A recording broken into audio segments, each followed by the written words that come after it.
Love at the Tower. Written by Barbara Cartland. Narrated by Anthony Wren. Chapter 1, 1897. Robina Melville stared out of the carriage window and sighed. The sun was setting over the green countryside as she sped towards her Surrey home in Luxham. Seated beside her was Nanny, an elderly lady who had brought her mother up as well as Robina. But Robina's mother was no longer with her. She had died the previous year, and so distraught was her father that he had sent Robina to stay with friends in France. "It is for the best, Robina, my dear," he had said to her on the day he had called her into the library at the rear of the huge rambling building that was Trentham House. How she had shed copious tears as he had sat there at his desk, almost impassively telling her that he wished to be alone, and that he had written to his friends in Paris, the Lamonts, asking them to take Robina in as a guest. "But I don't want to go to France. My place is here with you," she had protested, with even more tears running down her lovely face. At the age of 21, she had known so much sorrow, far too much for one so young. Her beloved mamma's long illness had taken its toll on everyone concerned. At first, the doctors had said it was merely a chill in her stomach that had made her double up in agony one day whilst playing tennis. But then a swelling in her stomach grew, and it became apparent to everyone that this was not a chill at all. Robina's father had sent for a specialist doctor from Switzerland, and for a short time her mother had seemed to rally round and improve. But despite massive doctor's bills and a medicine chest that groaned with pills and potions, herb tinctures and poultices, she grew worse. Robina could recall the day that she collapsed and retired to bed, never to get up again. It had been a fine June afternoon, and a garden party was being held in the gardens of Trentham House. "You must put on your best dress today," Nanny had said to her. "Your mamma will surely want you to look as attractive as possible for her guests." Robina proudly admired the white lawn dress with lovely Nottingham lace on the bodice and cuffs. She had travelled all the way up to London to have it made at her mamma's dressmaker's, which had been such an exciting treat. Pulling on the gown, she wondered what cook had in store for them. She was famous throughout the country for her cakes and pastries. "Do you think that there will be any young people of my own age present?" she had asked Nanny, who was busy plotting Robina's hair up into an elegant French knot before carefully pinning her new summer hat on top. "I would think so, dear," Nanny had answered through a mouthful of pins. "After all, it's a very special occasion. I just hope that Mamma is feeling better today. She did look terribly pale at dinner last night. She will be right as rain, Robina. You must not worry so much about her. This doctor from Switzerland seems to have worked miracles."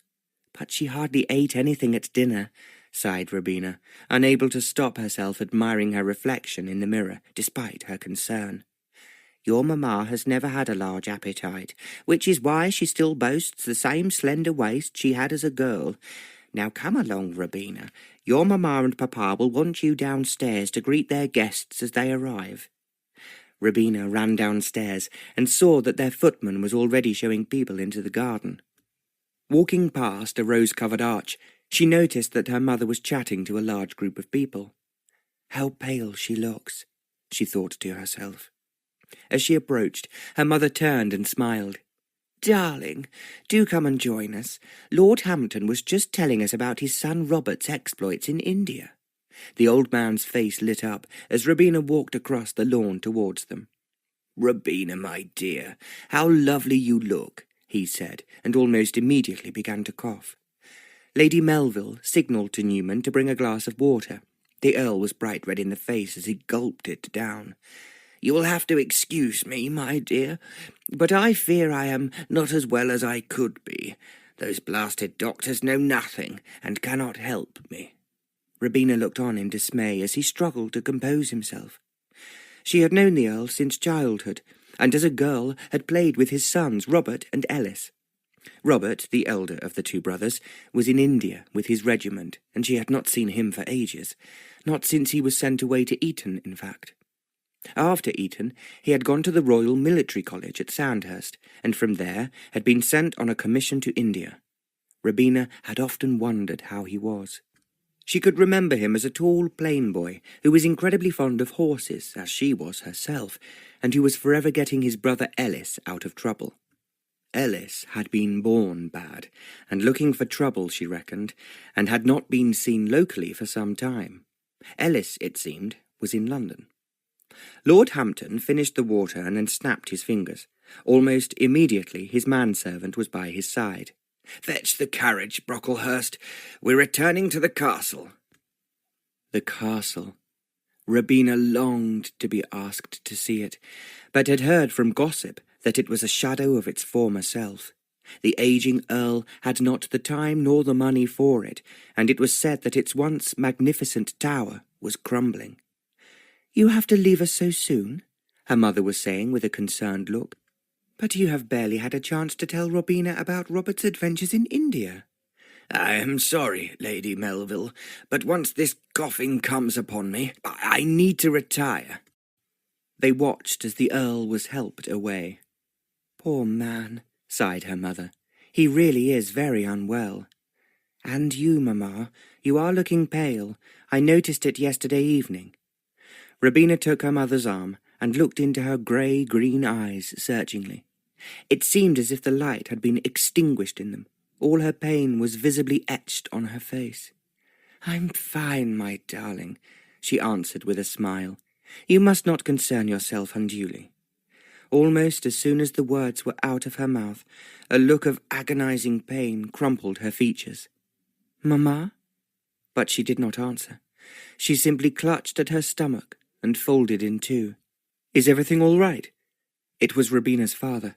He had been watching his wife closely all day, and his eyes had not left her face for a second. Upon seeing her wince, he had rushed to her side. "I must insist that you retire at once, Pamela." No, I shall be fine in a moment. Oh, my guests. I must see to my guests." Once again her face contorted in agony as the pain shot through her. Robina could not help but start to cry. "I must not allow Mamma to see I am upset. I must not," she said to herself as she turned away. But the pain became too much, and eventually Mamma had been taken up to her room and the doctor called. Robina was told by her father to remain downstairs and talk to the guests, but even as she laughed and smiled with them, she wished she was by her mother's side. The party had come to an early end as the guests, sensitive to the plight of their hostess, drifted off before the sun set. After Robina had said goodbye to the last one, she ran upstairs to be with her mother. The grave look on her father's face had told her all.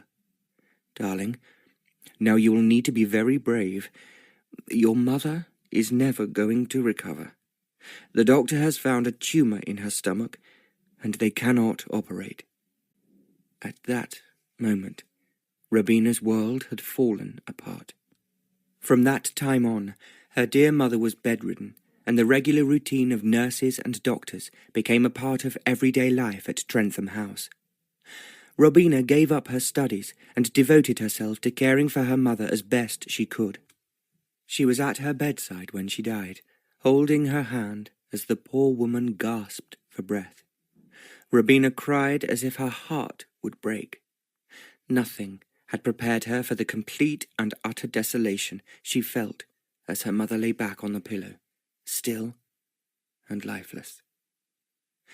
But that was a year ago, and now Robina found herself returning to Trentham House in the family phaeton.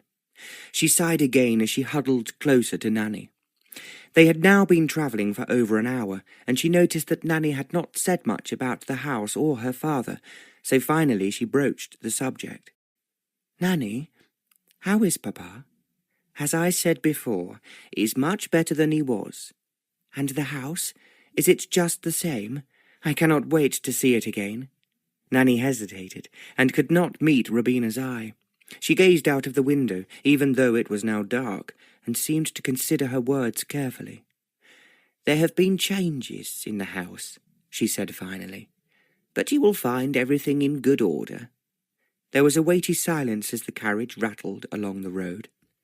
It was the same one that Robina had travelled in on her way to France, although she could see that the interior had been since reupholstered and the door handles were all brand new. "Papa has been spending his money, I can see," she remarked, hoping it might draw Nanny out of her shell, but the old woman remained silent. "There's something amiss here," she thought. "When I left for France, I commented about the state of the phaeton, and Papa had said it was not worth the money to refurbish. Usually, when Papa makes his mind up about something, he does not easily change it." Robina's thoughts turned to the family she had left behind in Paris. She had not wanted to go to France, but no amount of tears or pleading would change her father's mind. A few days later, she had found herself en route to Dover, dreading what might lay ahead. And then, when she arrived in Paris, she had been so welcomed by the Lamonts that, in spite of herself and her misgivings, she had soon found herself warming strongly to the family and their city. "You will find that French gentlemen are different to the English," Nanny had warned her on the journey out. "You must be so careful not to take their words of love too seriously. For a Frenchman to flatter a woman is as natural as breathing. So I don't want you to believe you are in love with some charming rogue who is merely passing the time of day with you." Indeed, it had seemed to Robina that every man she met paid her compliments. She had not felt very attractive in her dull mourning clothes, yet she was constantly being told how lovely she was. Even Jacques Lamont, the youngest son, who was at least 2 years younger than Robina, had flirted with her and tried to snatch a kiss at a grand ball whilst they were walking in the gardens. "Jacques!" Robina had cried as he lunged at her by the fountain. "I am sorry, Robina, but you see, you are just so beautiful that I had to kiss your lips." "I shall have to tell your papa if you don't behave yourself," she answered, trying hard to sound outraged as well as disguising a smile. "Oh, Robina, chérie, you do not mean that," he had implored, inclining his head on one side pleadingly. She had arrived in Paris as skinny as a colt, and had left a curvaceous young woman. She regarded her reflection in the carriage window. It was so dark outside that it was almost as reflective as a mirror. Her face had now filled out, and she had lost her pinched look. The Frenchman had eyed her appreciatively when she had attended the opera dressed in her black silk gown with daring, short, puffed chiffon sleeves. Whereas before she could never have worn such a gown, as her shoulders were too bony, now she found that she was drawing admiring glances. During the course of her stay, Robina had become fluent in French, and could now easily hold a long conversation on almost any topic. And, to pass the time, she had also applied herself to learning German and a little Greek. She immersed herself in Parisian society, and came to love the Louvre as well. She could hold her own in any discussion about art, and became quite an expert on Rodin, going to great lengths to be invited to his studio. Leaning over now to the seat opposite, she noticed a new cashmere blanket on it. She fingered the soft fabric, and realized that it must have been rather expensive. "How very curious," she mused. "This looks as if a woman chose it. It is far too subtle and delicate to appeal to a man's taste. Nanny, who bought this cashmere blanket?" Nanny coloured deep red, and appeared flustered by the question. I could not say," she stammered.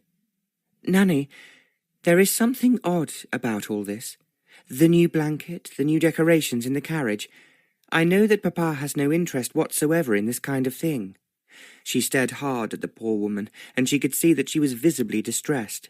Finally, in a low voice, Nanny blurted out, "It is a new friend of your father's. She's been spending much time at Trentham House, and she's made certain changes." "A female friend?" gasped Robina, unable to take in what Nanny had just said. "Yes. Papa has been entertaining a lady friend at home?" "Yes." Robina felt shocked. She could not believe that her father would be interested in the company of a woman so soon after her mother's death. Surely it would be innocent, just friendship. She could not believe that it was anything more. But Nanny's expression said a great deal, and with a sinking feeling, it now occurred to her that this woman was possibly more than a companion. She was beginning to feel uneasy at the prospect of going home. How would she possibly broach the subject with her father? "Nanny," she began again, "does Papa have many lady friends visiting Trentham House?" "Not really, Robina." "Well, does this lady come for short visits, or does she stay for weekends?" Nanny grew uneasy, and steadfastly gazed out of the window. "I've said more than enough. You must ask your father." "But Papa is not here, Nanny, and I wish to know." Nanny did not answer. A sudden jolt threw Robina almost off her seat, and for the moment she forgot all about her irritation. "Are you all right, Robina, dear?" asked Nanny as she helped her back into the seat. Robina rubbed her arm. "I think I am, but my arm is a little painful." "You were always such a clumsy girl. We shall get the doctor to look at it first thing in the morning," clucked Nanny, rubbing Robina's arm as if she was a small child once more. Robina dozed off as the carriage rocked, and seated next to Nanny with her familiar smell of soap and lavender, she was soon soothed. As she slept, she dreamed all over again of the day that they had buried her mamma. It was a cold and wet day, and the heavy mourning clothes she had donned were scratchy and uncomfortable. She relived walking downstairs and glimpsing the glass-sided carriage with the jet-black horses snorting and shaking their heads so hard that the ostrich plumes danced. She could once again see the coffin draped in black velvet as it was carried to the hearse. Her father followed behind, his black silk-top hat in his hand, and a grim look on his face. Then, in her dream, she was suddenly standing by the open grave, and as she went to throw in the earth, she slipped and fell straight into the hole. She tried to scrabble up the sides of the deep trench, but kept on sliding. The trench seemed to grow deeper and deeper. She shouted as the gravediggers started to shovel spadefuls of earth into the hole, but they did not hear her. "Help! Help!" Robina awoke with a start and grabbed hold of Nanny's arm tightly. "What is it? There, you were having a bad dream." Nanny stroked Robina's hair and patted her hand. Robina felt sick. She had been repeatedly having the same dream ever since she had first arrived in Paris, and each time she was convinced that she was about to die, suffocating in her own mother's grave. "I was dreaming about Mamma's funeral. It is always the same awful dream. You have not seen the monument, have you? It is a beautiful angel gazing up to heaven, flanked by pillars. Your father commissioned a top architect to design it, and one of the best masons in London carved out the figure. It bears your mother's likeness." "I would like to see it," murmured Robina, deep in thought. She had not been to her mother's grave since she had left for France.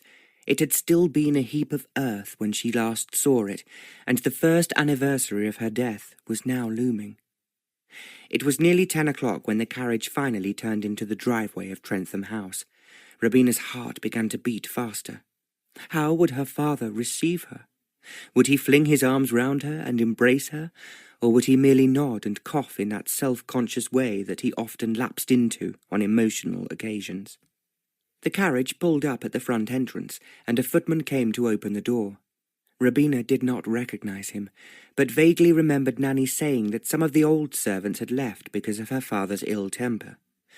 "Good evening, Miss Melville," he said. "Welcome home." "Taste?" she reflected, as she took off her hat and gloves. "It is far too ornate. Papa is much fonder of Chinese antiques." "Hello, miss. Did you enjoy a pleasant journey?" She spun round to see the familiar face of Newman, the butler, before her. She sighed with relief. "Oh, I am so pleased to see you, Newman," she cried. "Nanny said that some of the servants had left, and I would have hated it if you had been one of them." Newman allowed himself a wry smile.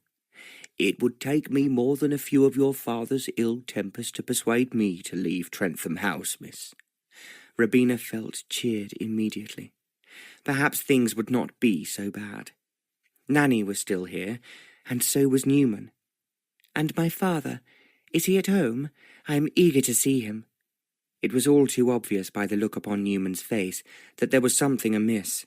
He gazed down at his highly polished shoes before answering. "I am not certain as to his whereabouts at just this precise moment, miss." Robina was aghast. "Surely he knew of my return home this evening?" "Of course, miss. That is why he asked Nanny to fetch you, and not one of the footmen." "You must know where he is, Newman. You know everyone's movements before they even know where they are going themselves. Is he not waiting for me?" He sighed and gave Robina an almost pitying look. "Sadly, I am no longer privy to all of Sir Herbert's engagements." Robina stared at him as if she could not understand the words. "What on earth can he mean?" she said to herself. "How can our very own butler not know the whereabouts of the master of the house?" She took off her coat and handed it to Nanny. She did not know if she should run to the library or whether to go upstairs to knock on his bedroom door. "You must be so tired, Robina," suggested Nanny. "Why don't you go up to your bedroom, and I will ask for a tray with some supper to be brought to you." Nanny could plainly see the turmoil raging within her, but she was powerless to help. Sir Herbert had made her promise that she would not say anything about the new arrangements until he had spoken to her himself. "But I want to see my papa," she answered Nanny with her voice getting shriller. "You will see him in the morning," said Nanny in a soothing tone, but Robina was in no mood to be placated. She turned and grabbed Nanny by the shoulders, her fingers digging into her arms. "Where is he, Nanny? Do you know? Why won't anyone tell me where he is?" A noise at the top of the stairs made her look up. With much hope in her heart that it was her father, she glanced up to see the figure of a woman in evening dress come slowly down the stairs towards her. "You must be Robina. Welcome home," mouthed the woman with very little warmth in her voice. Robina could only stare in disbelief at the apparition walking towards her. The woman was dressed in a green velvet dress in the latest style, with large puffed sleeves decorated in black lace and dainty ribbon shoulder straps. Around her neck glittered a necklace of enormous emeralds, and she wore matching earrings. There was also an obsidian brooch set in gold at the foot of her dress that was almost as large as a pullet's egg. Robina's first impression was that she was terribly overdressed, and that, although very beautiful, she was no longer a young woman. Who are you?" she stammered, unable to take her eyes off the glittering figure who stood only feet away from her. "Your father will explain everything to you. Now, do hurry, he is waiting in the library. He has some news for you I'm certain you will want to hear." Robina's heart hammered in her chest. Her mouth felt dry, and the prospect of seeing her father suddenly did not seem half as appealing. "Come along," said the woman, beckoning for her to follow as she walked towards the library. "We are about to have dinner.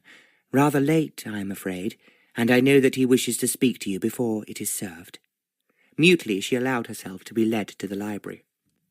"Who is this woman who makes me feel a stranger in my own home?" she pondered as she entered the library. Her father was standing by the desk, looking rather healthier than he had the last time she had seen him. His cheeks had filled out, and he had lost the haunted look that had blighted his face. "Robina, I am so glad you've come home again," he began, only meeting her eyes for a fleeting moment. "There is something not right here," she mused, and did not know whether to approach him or if she should stay where she was. She waited for him to speak, but the silence seemed interminable. The strange woman in the evening dress crossed the room and went to her father's side. There was something in the way that she looked up at him, in mute adoration, as if he was the centre of her world, that made Robina feel sick to her very stomach. Her head span, and she grasped hold of a chair to steady herself.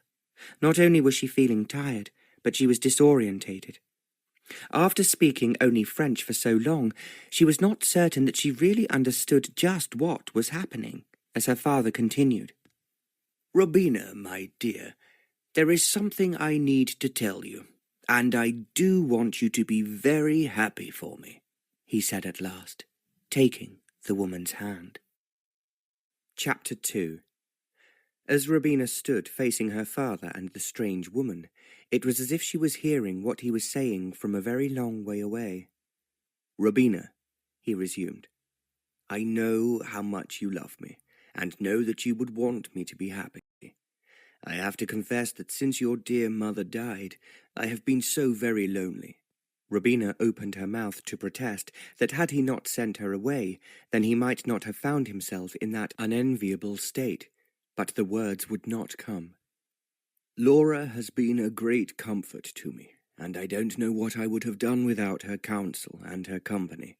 So, when I tell you that we were married just 2 weeks ago, I am certain that you will be pleased for me, and will embrace your new stepmother and welcome her to Trentham House." "No, it cannot be," she cried, throwing her hands up to her face. "Mamma has barely been dead a year. It is too soon, too soon." "Now, my dear, is that any way to greet your new stepmamma?" chided Laura, looking at Robina as if she was just a petulant small child. "Papa, how could you?"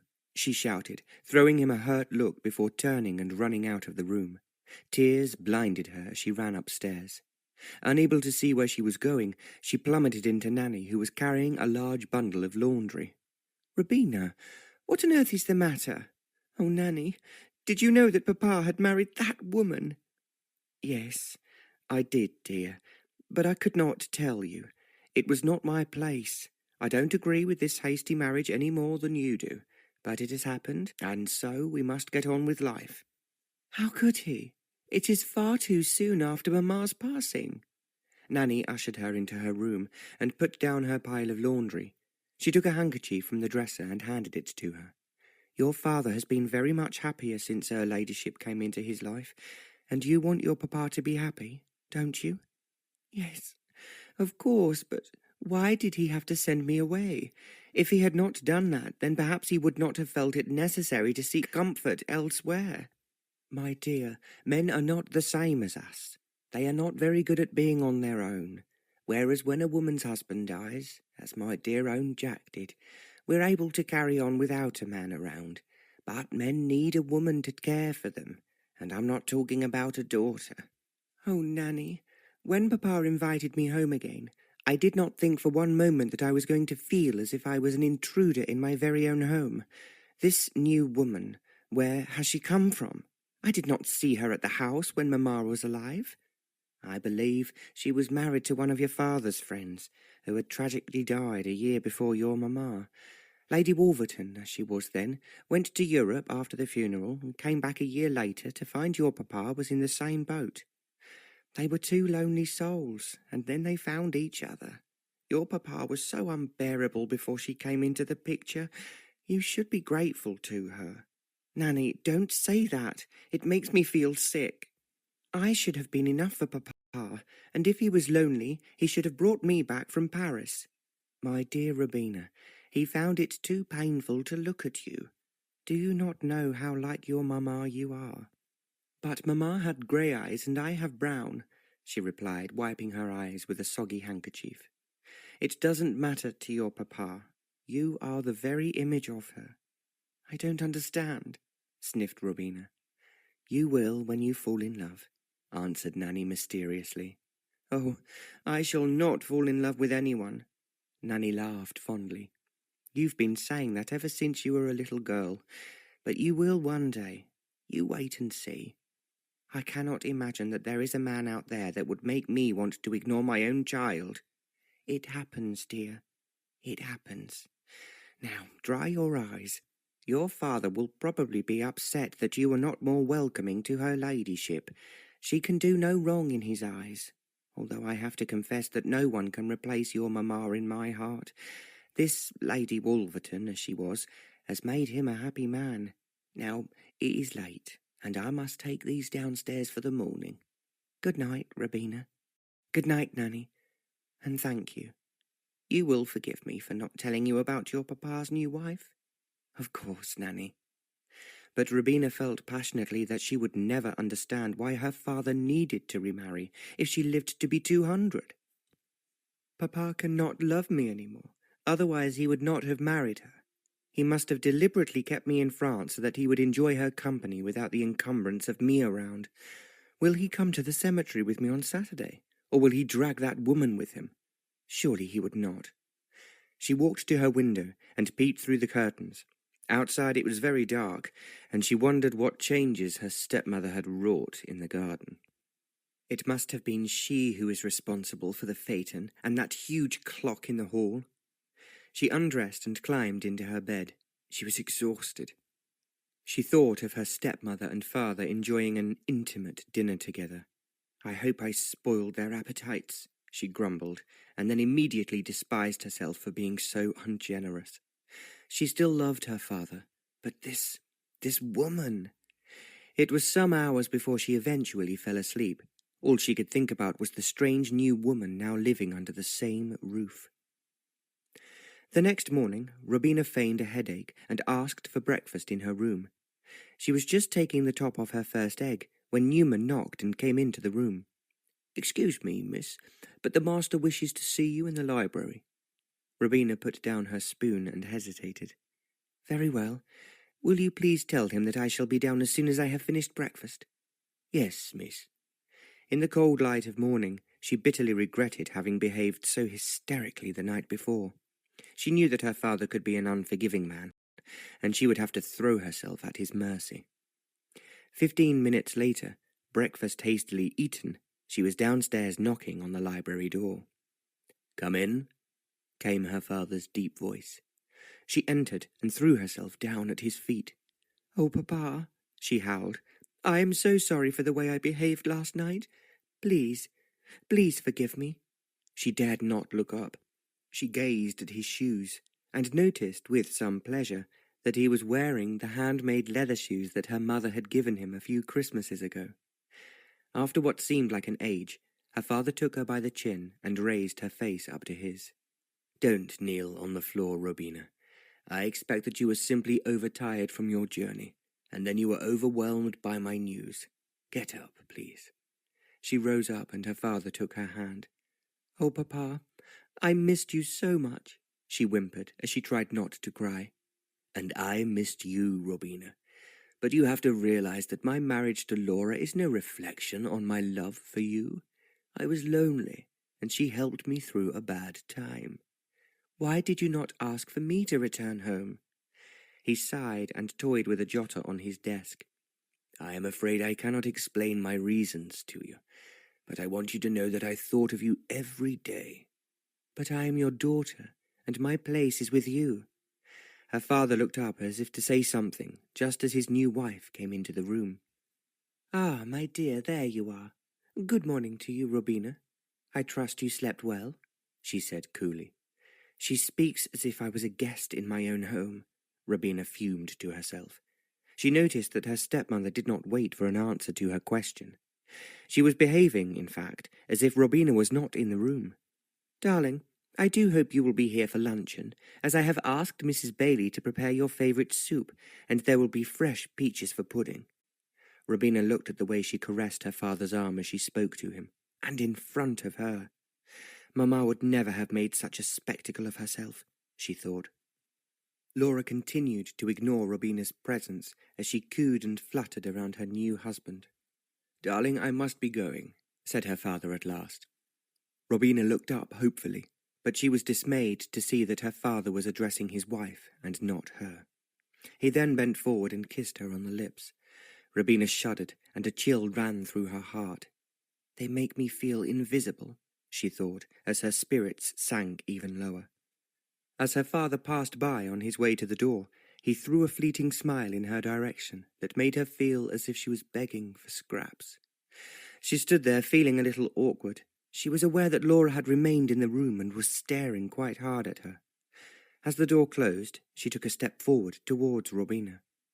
"I am glad that we are now alone, Robina, because I think it is only right that I should speak my mind as early as possible." "Speak your mind?" questioned Robina, not quite comprehending what she was trying to say to her. "Yes, you must see, being alone so much with your father has meant that we have become very, very close. In fact, so close that we do not need anyone else except each other. Do you understand what I am trying to say?" Robina looked at her stepmother blankly. "I must confess I do not," she said in such a quiet voice that it was barely audible. "Robina, you are 20, and that is a dangerous age for a young girl. If you leave it too much longer, then I fear you will not find a husband. I am the mistress of Trentham House now, and having two ladies under the same roof of equal rank is not a happy situation. I think you should now make every effort to find a suitable match." "But I have no wish to marry yet." "Nonsense. It is every girl's young dream." "It is not mine," cried Robina. "And besides, Papa will never allow it. He has always said that I should marry for love and not for convenience or politics." Laura smiled in a superior fashion. "I think you will find that he is of the same mind as I am on this matter," she said smugly, holding Robina's horrified glare without flinching. Robina felt aghast. Surely what Laura was saying was not true. Her father had always been so adamant that she should find love. "We shall see," was all she could manage to say before turning on her heel and walking out, leaving Laura on her own. Robina knew there was only one place where she could think properly, and that would be galloping across the fields on the back of Firefly, her stallion. "I should have gone straight to see him before I had breakfast," she told herself, making her way to the stables. "Miss Robina, we've been expecting you." Charles, the groom, put down the bridle that he was mending and walked towards her. "Firefly has missed you. He hasn't been anything like his old self since you left us." "I hope you have been exercising him regularly," said Robina with a huge grin spreading across her lovely face. "He can be such a crosspatch when he is not given free rein across the fields." "I had young Jack take him out every day, miss. He's about the same height as you, although I think old Firefly knows the difference." "I should hope so. I would be very disappointed if anyone else was to win his heart. Now, where is he? I'm longing to see him." Charles moved off towards the stable door and led Robina to a new stall towards the end of the building. She noticed, as she passed the other stalls, that there was a new horse, a dapple grey mare, chewing away on a bale of hay. "Whose mount is that mare?" she asked, knowing the answer even before Charles could answer her. "That's her ladyship's, miss. Her name is Pearl. Not that her ladyship has much time for riding. The poor mare is no better than just decoration. Good job there be plenty of people to take her out to stretch her legs." "She is so pretty. If Firefly would not get jealous, I should like to take her out sometime." Charles chuckled as he held open the stall door. "Old Firefly has taken quite a fancy to her, which is why we've had to put him in the stall next door. He's always had an eye for the ladies."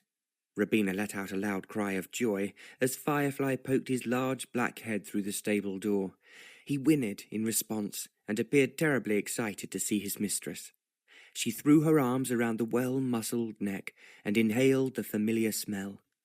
How sweet it was for her to be reunited with him. "You handsome boy," she crooned. "I have missed you so much. And what is this I hear that you have found yourself a lady, love?"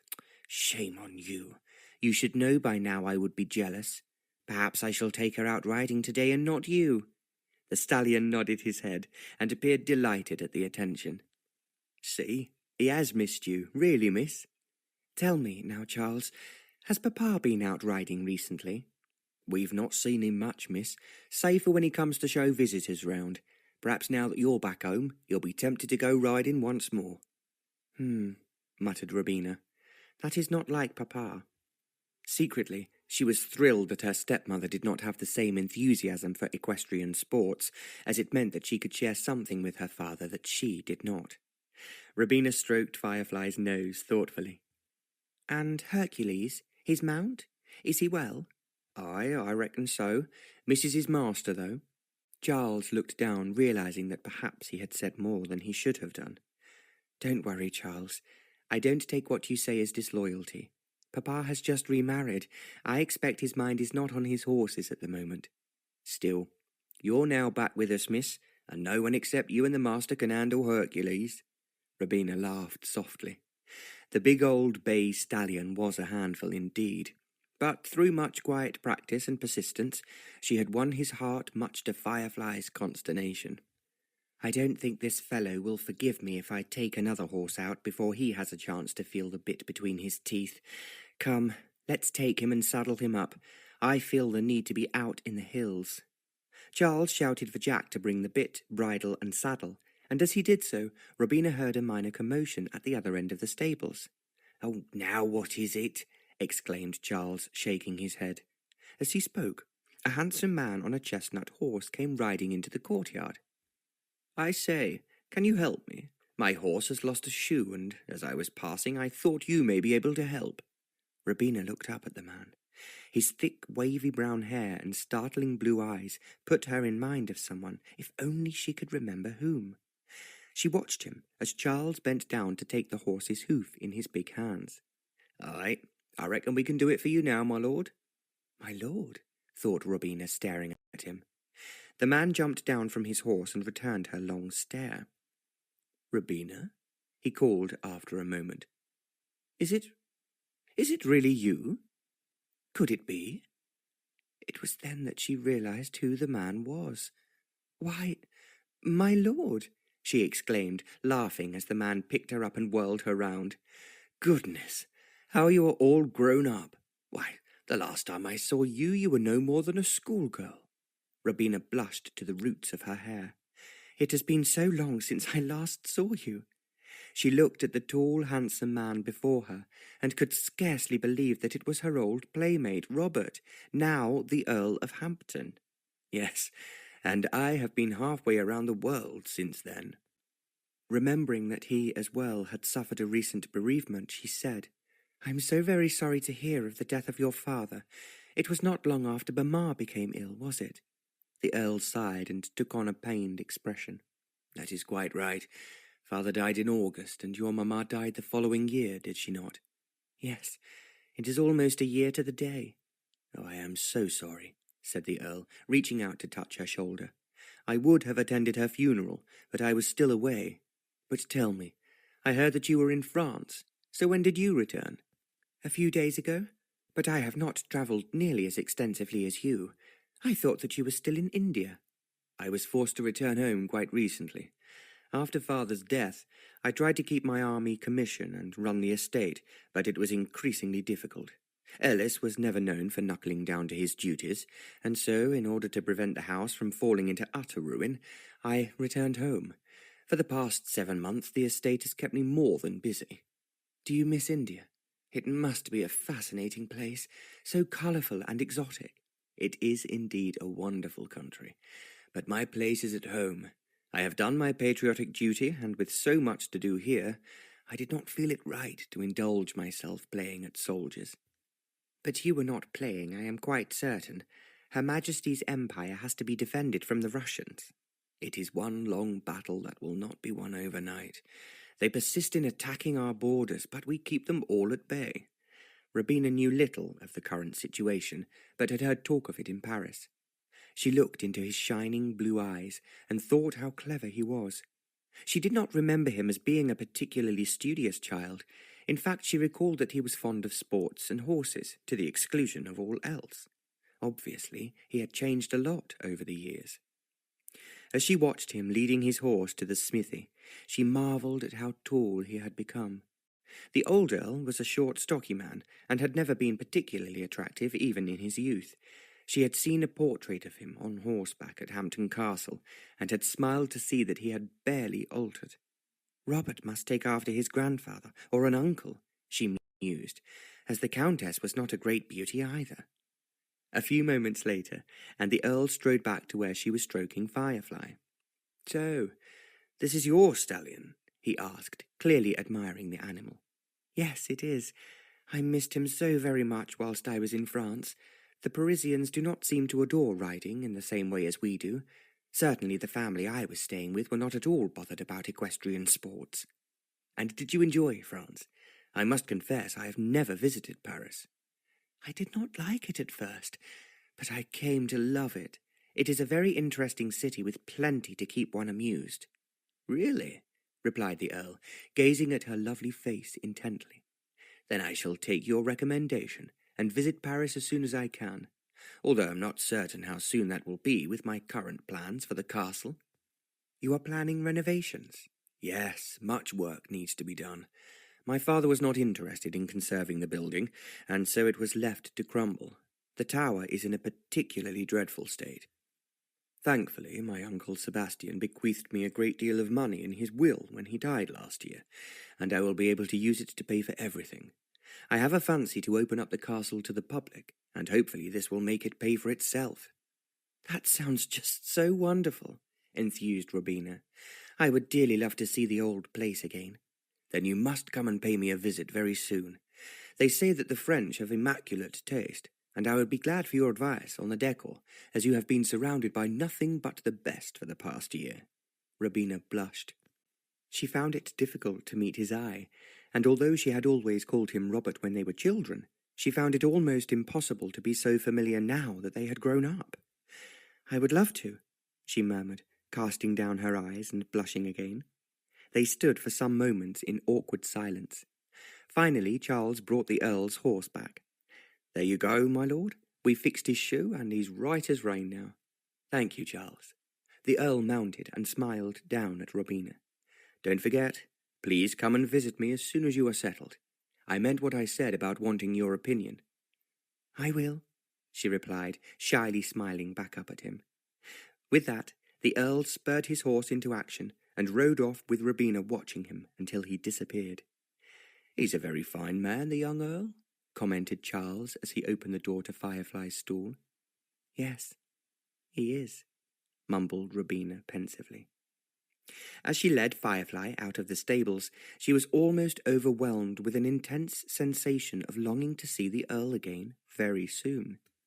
Come on, my boy, she urged him as she tried to push the Earl out of her mind. But even as she rode across the rolling green fields, revelling in the sensation, the image of the handsome Earl refused to leave her mind for even a second. Chapter 3. As Robina galloped across the familiar countryside, she was filled with sorrow again that her mother was not here to enjoy the glorious landscape with her. It had often been like this since her mother had died. She would see something lovely or interesting, and the first person she would think of sharing it with would be her. And now she is no longer around, and I miss her so much, she reflected as she stopped Firefly at a crossroads. She paused to collect her bearings and realized that she was only a short distance from Hampton Castle. Come on, she urged Firefly as she turned him in the direction of the castle. Robina had no intention of paying a formal call so soon after seeing Robert again, but her curiosity was now getting the upper hand as the Earl's description of his castle had fired her imagination. Perhaps if I ride around the perimeter, then I can gauge just how far the castle has deteriorated. It did not take her very long to reach the copse that overlooked the estate. It was on top of a hill and afforded her a panoramic view over the castle. Goodness, she gasped upon seeing that the top of the tower had crumbled out and its castellated battlements were no more. It's worse than I had suspected. She recalled how, as a child, she and Robert would play King Arthur in the tower. She would be Guinevere and he Arthur.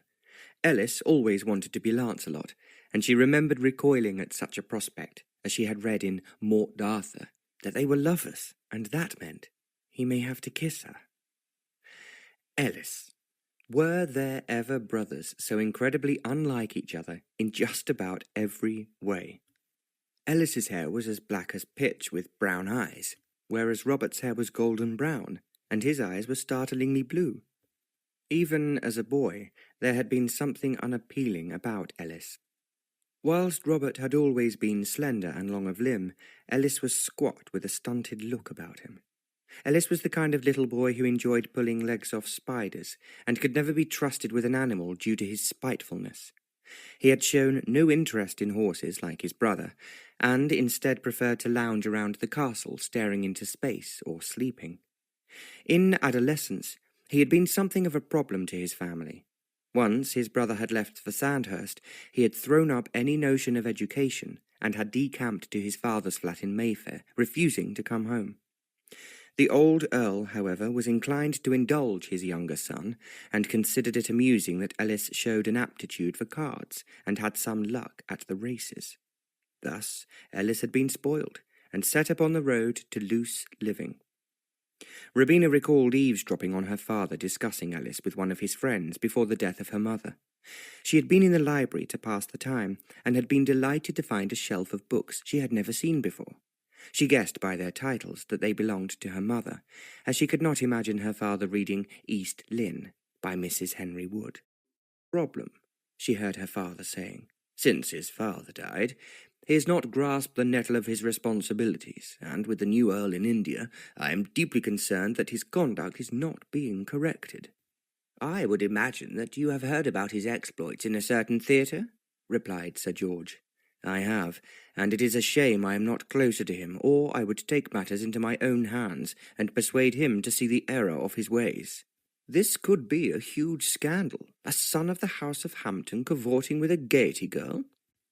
Robina's ears had pricked up at this point. Although she knew she was not supposed to know about them, she had heard all about the notorious chorus girls who paraded on stage at the Gaiety Theatre, wearing daring costumes. "Rumour has it that it was Constance Collier," said Sir George, with a note of envy in his voice, at the thought of the beautiful dancer spending time with the feckless young man. "He will bring great shame upon the good name of Hampton at this rate, spending money as if it were water, and frequenting common public houses. I heard that his brother has frozen his allowance," added Sir George. "If he has any sense, that is precisely what he should do, and the sooner the better. However, my worry is for the estate. The old Earl did not leave it in good order, and Ellis is supposed to be running it on behalf of his brother." "A spell in the army would not go amiss," muttered Sir George darkly. "It has made a man of his brother." The two men had then left the library together, so Robina had emerged from her hiding-place. "Well," she had exclaimed, "I am very shocked. Ellis Hampton, a dissolute rake." And so, as she stood now on the edge of the copse, she thought long and hard about the castle. Ellis must have spent all the money on high living in London, she thought, as she squinted at several broken windows in the west wing. The gardens looked bedraggled, even from this distance. They were always so beautiful. Suddenly, she saw two figures at the bottom of the tower, and she hurriedly remounted Firefly and rode him deep into the trees. "The last thing I want is for the Earl or his awful brother to see me lurking around," she said to herself as she turned Firefly around towards the main road. The sun was at its height in the sky as she returned to Trentham House, and the feeling in her stomach told her that it must be time for luncheon. "I do hope that my stepmamma has gone out. I wish I could have luncheon with Papa alone." She ran upstairs to change, and as she was buttoning up the nice clean linen blouse Nanny had left out for her, she heard the gong sound for luncheon. As she descended the stairs, her stepmother walked towards her with a face like fury. "Where have you been all morning, Robina? We did not know whether or not to expect you to eat with us." "It is of no consequence," replied Robina calmly. "Mrs. Bailey would have provided me with a morsel to eat had I not returned in time." The expression upon her stepmother's face showed her utter disapproval. Through tight lips she answered, "Mrs. Bailey is not here to be at your beck and call. She gets very upset if people are not present for meals." "That is not my experience of her," thought Robina, although she wisely held her tongue. "It is common courtesy to let us know whether you intend to eat with us," continued her stepmother, fuming. "Your father has faced enough problems with staff leaving, and we certainly don't want someone as precious as Mrs. Bailey packing her bags, just because you have been selfish and inconsiderate." Robina decided not to argue, but, nevertheless, she was disappointed that she would obviously not be lunching alone with her father. "My best form of defence is passive muteness," she told herself, as her stepmother continued to berate her for her conduct. She simply cast her eyes down and appeared to be listening, all the while not taking in a single word. In the dining room, her father was waiting for them. His eyes lit up when he saw them arrive together. "I am delighted to see that you are getting to know each other," he beamed. Robina sat down, and a plate of salmon was placed in front of her, along with some boiled new potatoes. She ate in silence, as the pact between her father and stepmother made her feel as if she should not be there. "I saw Lord Hampton today," she remarked at last. "He was saying that he has great plans for the castle." "Really? inquired her father. "I had heard he was back, but I must confess that I had not had the time to pay him a call. How is he?" "He's well. His brother is causing him problems, however." "The ne'er-do-well. He is still spending the family inheritance." Robina laughed as she wondered if perhaps he had indeed noticed her crouched behind the sofa in the library that day. "I believe he is attempting to, but the Earl is quite determined to renovate the castle. He has asked me to visit him to see what I think of his plans for the decor." "Really?" interrupted Laura. "If it is advice about decoration that he seeks, then he should ask me. I am an expert. Everyone who visits Trentham House remarks on my good taste." Robina smiled and made no comment. The changes her stepmother had wrought were certainly not to her taste. "Robina, there is one other matter I would like to discuss with you," continued Laura. "Yes, stepmamma?" "Your room is far too large for you, and I intend to move you up to the blue bedroom on the top floor so that I can turn your room into a guest suite." Robina looked up from her food in horror. "But I have been in my room since I left the nursery, and where should I bathe if I am in the blue room? There is no bathroom attached to it." "You will have a washstand, and you can use the bathroom along the hall." "But that is for the servants." "Then the servants shall have to use the washstands in their rooms, and only use the bathroom once a week." "Papa?" began Robina entreatingly, but he was not looking at her. He stared resolutely down at his meal before speaking. "You will do as your stepmother asks, Robina. We intend to entertain important guests in the autumn, and we cannot make them use the blue room, and the other rooms will not be remodelled in time." Robina wanted to cry. She had been in her room with its lovely views of the gardens since she was 3. She put down her fork, unable to eat any more. The topic of conversation had quite made her lose her appetite. "May I be excused?" she whispered, trying hard to prevent tears from welling up in her eyes. "Very well," agreed her father. She was aware of her stepmother's glare as she left the dining room. "Just how dare she?" she fumed as she made for the garden. "She will not be content until she has me chased out of the house." Robina noticed that a new fountain sparkled in the centre of the flower beds. This was one of the few renovations of her stepmother's that she approved of, as she loved fountains. It was an exact copy of a fountain in the grounds of Osborne House, Queen Victoria's holiday residence on the Isle of Wight, featuring a young boy entwined with a swan, with jets of water that sprang up around them. Robina sat on the narrow ledge and dipped her hand into the cool water, and it soothed her immensely. "I shall suggest to the Earl that a water feature in his garden would be most beneficial," she mused. As she sat there, she forgot about her troubles with her stepmother, as her thoughts dwelled on the Earl. "I don't think I would have recognized him if I had met him in the street. He has grown so tall and so handsome." But romance was not something that concerned her. She had vowed to remain above such a notion in France, and she did not see any good reason to cast that vow aside now that she was back in England. She told herself that her interest in the Earl of Hampton was strictly that of an old friend. In addition, she felt that he would understand her grief, having lost both his parents. "It grieves me to say it, but it is as if I have lost my papa as well. He has changed so much since Mamma died. I still cannot believe that he has married again so soon after her death. It is not right. I don't care what Nanny says about men being unable to be on their own. He is strong-willed and self-sufficient, and this woman must have just inveigled herself into his affections."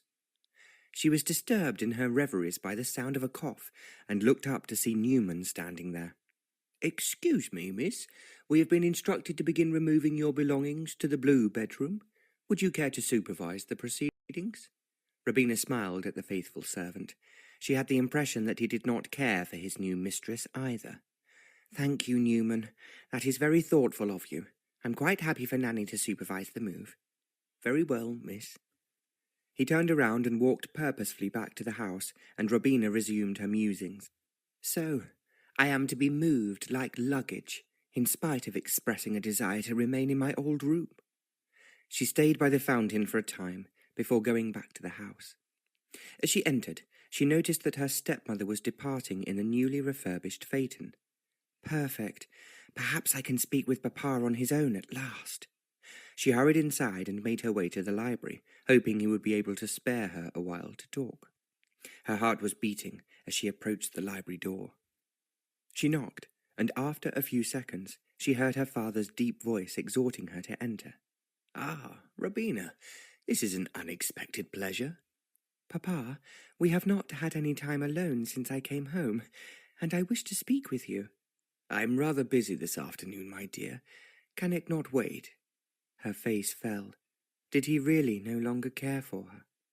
He saw her expression and relented at once. Laying down his pen, he smiled at her indulgently. "But yes, come, you are right that we have not been together since your return. Please stay for a while." She felt as if she wanted to run to him and embrace him, but there was something in his demeanour to suggest that she should not. It seemed that he had quite a cold and unapproachable air about him, so unlike his old self. "Papa," she began, "I am resigned to the fact that I shall have to move to the blue bedroom, and I want you to know I shall not complain about the new arrangements." "That is good. I am glad that you have seen sense," he replied delightedly. "Laura has put a tremendous effort into turning Trentham House into a modern residence. I don't want you to think that I'm doing it to erase all memory of your mother. No, that could never happen." For a second he gazed off into the far distance, and she felt that he did indeed still love her mamma very much. It heartened her to see his softened expression. "But times are changing," he continued, "and Laura has reminded me that the house I live in reflects my status, being totally disinterested in such matters. I did not see what the colour of a wall or the style of the curtains would say to the world. Thankfully she has educated me otherwise." Robina nodded. She was only too aware of how the Lamonts would judge a person by the furnishings in their house. "So, I am embarking upon this series of renovations, and once completed, you will have a room that befits the daughter of a knight of the realm." "Thank you, Papa," answered Robina gratefully. "Besides, should your stepmother produce children, then we will need the nursery." Robina's mouth fell open. She had not considered that as a possibility. "But, Papa, forgive my boldness. I had assumed stepmamma would not be interested in children." What she really wanted to say was that she thought her stepmother too old to be of childbearing age. "She is still a young woman, Robina, and it is a very real possibility. Much as I love you, a man desires a son so that he may pass his house and land on to him as his right. You must understand that, being a female, if your stepmother has a boy, he will inherit everything. You will have to prepare yourself for that eventuality." Robina sat still in stunned silence. The notion had not even crossed her mind. "That is how Robert Hampton inherited his estate. His elder sister was passed over when their father died, and all went to him as the elder male." "But, Papa, that is so unfair," remonstrated Robina. "Surely whoever may be the eldest should inherit the title and the estate." He laughed indulgently at her. "No, my dear, the law is inflexible on this fact. The eldest son, regardless of whether or not he is the eldest child, is always the beneficiary. What do women know of business affairs or running estates?" Robina felt that the law was not fair, and it made her realize just how unstable her situation had now become. If her stepmother gave birth to a boy, she could find herself forced to live off his charity. "But you will make provision for me?" she asked, her voice trembling. Her father looked at her and shook his head. "Robina, I would hope that when I come to die, you will be taken care of by your husband. Really, my dear, Laura is correct. It is time that you turned your attentions to finding a husband. I cannot devote so much time to you, and it is only right that you seek someone while you are at the height of your attractiveness." "But, Papa, I have only just returned from France. I have barely unpacked, and I want to stay here with you as long as possible." He picked up his pen once more to signal that her audience with him was at an end. "Don't be silly. You must consider marriage as soon as we find you a likely suitor. Laura is already scouring the best of London society for suitable candidates, and I trust you will be compliant with her wishes. I have no desire to be harbouring an old maid in my household." Robina felt shocked to her very core. She threw her hands up to her face and tried to compose herself. How could he? Just how could he? She thought, as tears began to slowly run down her face. Her father seemed oblivious to her distress. He was once more absorbed in his correspondence. Turning away, she left the library, crying silently. She wanted to go to her room, but as she ascended the stairs, she noticed 2 footmen carrying her belongings up to the next floor. She was about to turn around and go back into the garden when she saw Nanny coming along the corridor. "Nanny," she cried out loud. "What is it, Robina, dearest?" she answered. "Oh, Nanny, Papa does not love me any more." "Shh, not in front of the staff," she counselled, and led her into the morning room that was also on that floor. Once inside, Nanny closed the door and sat next to Robina on the blue silk chaise. "Oh, Nanny, whatever can I do? Papa is intent on marrying me off against my wishes. Firstly, my stepmother makes it plain she does not want me here, and now Papa. I don't want to marry anyone. Yet I feel as if I will be sent up the aisle at the very first opportunity. If and when I marry, I wish to marry for love and not for convenience." Nanny patted her hand and helped wipe her eyes as Robina cried profusely. "My dear, I don't know what to say to you. If your father wishes that you should marry, then that is his right. But it is not my desire." Nanny paused and then rose and left the room. When she returned, she pressed an old photograph into Robina's hand. Tearfully she looked at it. It was of her mother. She stroked the image of the lovely young face with the wistful eyes.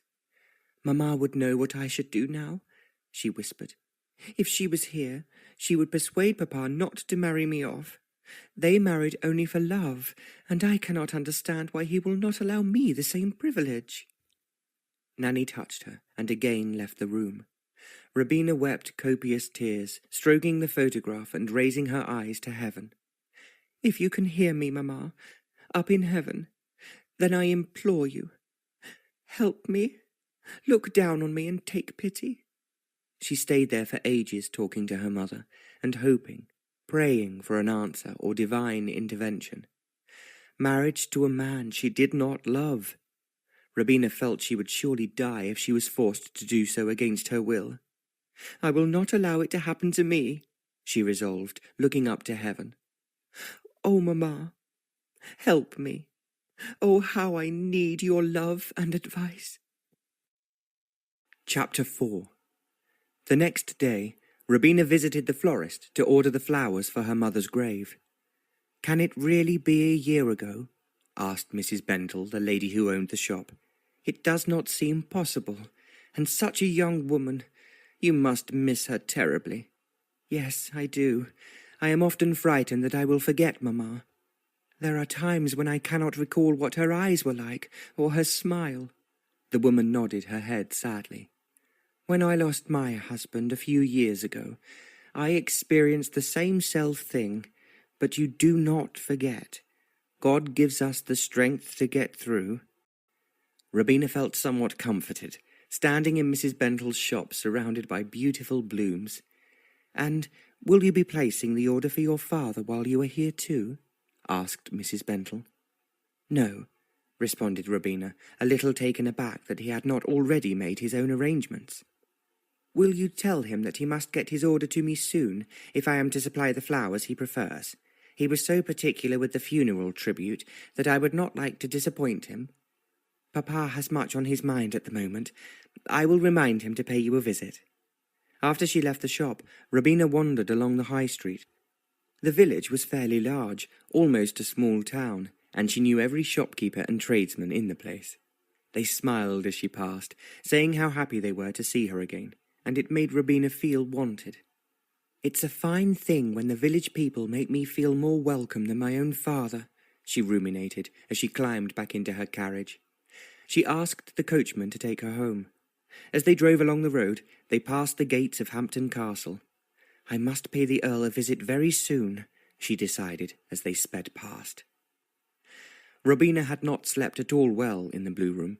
She had felt so cramped, although she had to admit that it was much easier for Nanny, as she no longer had to walk up and down stairs to look after her. Poor Nanny, she thought, as they arrived home at last. She is not getting any younger. She was so glad that Nanny had not been frightened off at the time when her father was at his most unpleasant. She did not know what she would have done if she had returned to the house to find that Nanny had left. Robina went straight to the library and saw that the door was shut fast. She turned away disheartened. She had wanted to tell her father what the florist had said about ordering flowers. Instead, she went to the drawing-room and rang for Newman. She did not wish to involve her stepmother in this affair, as she considered it none of her business. After relaying the reminder for her father to order flowers to Newman, Robina went back upstairs. The house no longer felt as if it was her home. On the first floor, where her old bedroom had been, the builders were beginning their work. She had not asked her father to see the plans, in case he thought that she wanted to interfere. "I do wish that Papa would confide in me as he used to," she thought sadly, as she entered into her new room. "I would have liked the opportunity to show him how much I learned whilst I was in Paris." She recalled how Madame Lamont had delighted in teaching her how to mix colours in decorating a room, and how to create beautiful displays. "The French have a way of putting things together that is effortlessly enchanting," she pondered. "If I cannot help Papa with his renovations and use my newly acquired talents, then perhaps the Earl will find them useful." She walked to her small desk and began to write a letter to him. In it, she said she intended to call on him the next morning, and that she hoped it might be convenient. She felt rather excited as she sealed the letter, and then rang for Molly. She was a new maid taken on to look after Robina, who only asked her to do things to save Nanny's legs. Molly came in and bobbed a curtsy. "Yes, miss?" she said, her sulky mouth pouting. Molly was round and moon-faced, with the distinct air of someone who carried out her orders under extreme sufferance. Robina did not care for her, but as she was never rude, she put up with her sullen attitude and slow ways. "Would you see that this letter is delivered at once, please?" she asked, handing over the letter to Molly. The girl bobbed another curtsy and took the letter without looking at it. Robina was convinced that the girl was spying on her and reporting everything back to her stepmother, so the less she knew, the better. Suddenly, the future did not seem so bleak. She would see the Earl, and, if he should accept her offer, it would give her something to concentrate on. "And maybe Papa will forget this nonsense about marrying me off. If he can see me visiting the Earl on a regular basis, perhaps I can use him as a smokescreen." A new plan was forming in her mind. Surely her mother had come to her aid in giving her inspiration. Feeling so much brighter, Robina went off to the stables to spend time with the horses. "Yes, that is it," she decided. "I shall let Papa and stepmamma think that there is something between me and the Earl, and then, perhaps, they will leave me alone." By the time she reached the stables, Robina felt triumphant. The next morning, Robina went down to breakfast to find a reply from the Earl waiting for her. "My dear Miss Melville," he wrote, "I would be very delighted to greet you today, and although workmen are on side at present, I would indeed welcome the distraction and your wise counsel on points of decoration. Warm regards, Robert Hampton." "Who is that from?" asked Laura, as she entered the room to see Robina engrossed in the letter. "It is from Lord Hampton, asking me to pay him a visit this morning." "I trust you will be home for dinner tonight," she responded tetchily. "We have an important guest." There was something in her tone that suggested that there was more to it than just a simple dinner. "Of course I shall," replied Robina, folding up the Earl's letter. "Good," retorted Laura. "I have invited Lord Drury to join us, and I want you to be extremely nice to him. He is a rich and powerful man whose wife has died recently, so he is looking for a new one. I think you will do him very well, and I want you to look your prettiest." Robina stared at her across the table. "You mean me to encourage this man?" "Yes, I do." "And if I should not care for the gentleman? It matters not whether you care for him or not. I'm more concerned what he will think of you. Lord Drury would be such an ideal proposition for you, and you would not want for anything." Aghast, Robina looked at her father for reassurance, but he would not meet her gaze. "So, I am to be sold off like a prize heifer," she thought, as she tried not to cry. "Well, I cannot refuse to meet him, but I can refuse to marry him." Robina remained silent for the rest of the meal. She felt that her best course of action was to appear to agree while silently rebelling. Besides, if the gentleman proved to be interesting and kind, then perhaps she could take him into her confidence, and he would not press her to marry him against her will. After breakfast, she changed quickly into her riding habit, and before long was on her way to the stables. "Good morning, Charles," she called out brightly, as she watched him fasten Firefly's bit and bridle. "Morning, miss. I think he's ready for the off. I swear he knew last night, he was that restless." As she rode off, Robina felt happier than she had done since she had returned home.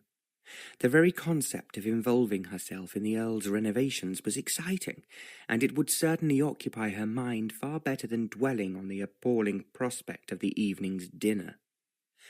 Arriving at the castle, Robina noticed that the place was a hive of activity. The builder's cart was in evidence, as were numerous workmen. As she led Firefly round to the Earl's vast stables, she passed by the tower in time to see the Earl and another gentleman emerge from the base of it. "Miss Melville," he cried, waving enthusiastically. He said something to the man next to him, and then ran towards her. "Good morning. How beautiful you look today." Robina felt herself blushing. There was something in the way that the Earl looked at her that unnerved her. He gazed deep into her eyes, and held his gaze for longer than was strictly necessary. "Come, take Firefly to the stables, and then join me in the drawing-room. I shall be finished shortly, and I can show you my plans." He seemed as excited as a young child at Christmas, and Robina admired the way he seemed to be so much in charge of everything. She settled Firefly into a comfortable stool, and then made her way to the front of the castle. It had been quite some years since she had last been inside, and she was shocked at the deterioration she saw. The wallpaper in the hall was peeling and had damp patches. The Persian carpets were dirty and needed mending, and she could smell an unpleasant mustiness. Many of the fabrics were faded and threadbare, and the furniture looked as if it needed a good polish. She walked into the drawing-room, and it was not much better. The stones on the fireplace were chipped, and there seemed to be loose floorboards wherever she trod. "Goodness," she murmured. At that moment, the Earl entered the room with the man who had been outside earlier. "You will not mind if Mr. Garnet and I finish our business in here, do you? You may find it interesting to hear what we are discussing." He spread out his plans over a large mahogany table, and began to discuss with Mr. Garnet whether or not to remodel the drawing-room. "The fireplace is in great need of repair, and I'm debating whether or not to have it demolished and a new one installed. Also, the French doors are rotting. Perhaps they should be replaced with ordinary windows." "Oh, no," cried Robina. "Don't you wish to be able to see into the garden? This room requires as much light as possible, as it is east-facing. I would think that it only gets the sun in the morning and becomes dull by lunchtime." The Earl looked at her in astonishment. "You are quite correct, and so you believe that with normal windows the room would feel gloomier?" "Quite so," answered Robina confidently. "Then I will have new French windows built. And the fireplace, What would you suggest?" Robina walked over and stroked it. "This is Portland stone, isn't it? And very old. I don't think that a modern fireplace would be at all suitable. A stonemason may be able to redesign it and make it good. It would be a pity to lose such an intriguing feature." "Then that is exactly what I shall do," declared the Earl, smiling at her. He returned to the builder, and they discussed more improvements, with Robina adding her own suggestions. After a while, Mr. Garnet departed, and the Earl rang for tea. "Thank you so much," he said, sitting down in the chair next to her. "Your advice has been invaluable. I recall that you always had an eye for design, but I can see that your time in France has improved it." Robina looked at him with a puzzled expression. "I cannot think what I did as a child to impress you. Your designs at Christmas and for all our birthday parties. Do you not recall how my mamma used to get us children to make decorations for the great hall? Yours were always so much better than anyone else's. You had a talent for it, even back then." She reddened, and was grateful when Marriott, the Earl's butler, brought in the tea. "Now," said the Earl, "tell me what you think of the designs for the tower." He brought out another massive sheet of paper and spread it out in front of her. It was a complex design that remodelled the tower, whilst still being in keeping with the style of the house. "It is very interesting," she remarked after studying it, "but I notice that you have not planned to install electric lighting." The Earl looked thoughtful for a moment. "It is true that I want to have it put in some of the rooms in the main part of the castle, but I had not thought about the tower." "Surely it would be most beneficial. I remember the rooms being very dark, as there are only mullion windows in the walls. It would not cost a great deal to install it, if you're already building a generator for the main house." "Thank you. Yes, it is such a brilliant idea," enthused the Earl. "The well-to-do. These renovations will all but drain my spare funds, and I need to maintain the estate buildings and the grounds. I have heard of other families opening their houses to the public, and thought that the castle would prove to be interesting for tourists. However, it is a part of my plan that will have to wait for some considerable time." "Why? Although you have missed this year, surely you will be ready to welcome guests next year." "No," he sighed. "I don't have the time to write the letters and organize the whole operation." "I could do it for you," cried Robina. "Let me be your secretary. I have nothing to do at home now that my new stepmamma is running the house, and I could work with you, so that as soon as the renovations are complete, you could begin to welcome guests. And, with my French connection, why stop at just English visitors? I speak fluent French, and could conduct the tours myself. I also know German, and could easily learn other languages." "Would you really?" he asked cautiously. "I would not dream of asking you to work for nothing, and naturally I would pay you." "It would be my pleasure," she replied, believing this to be the answer to her prayers.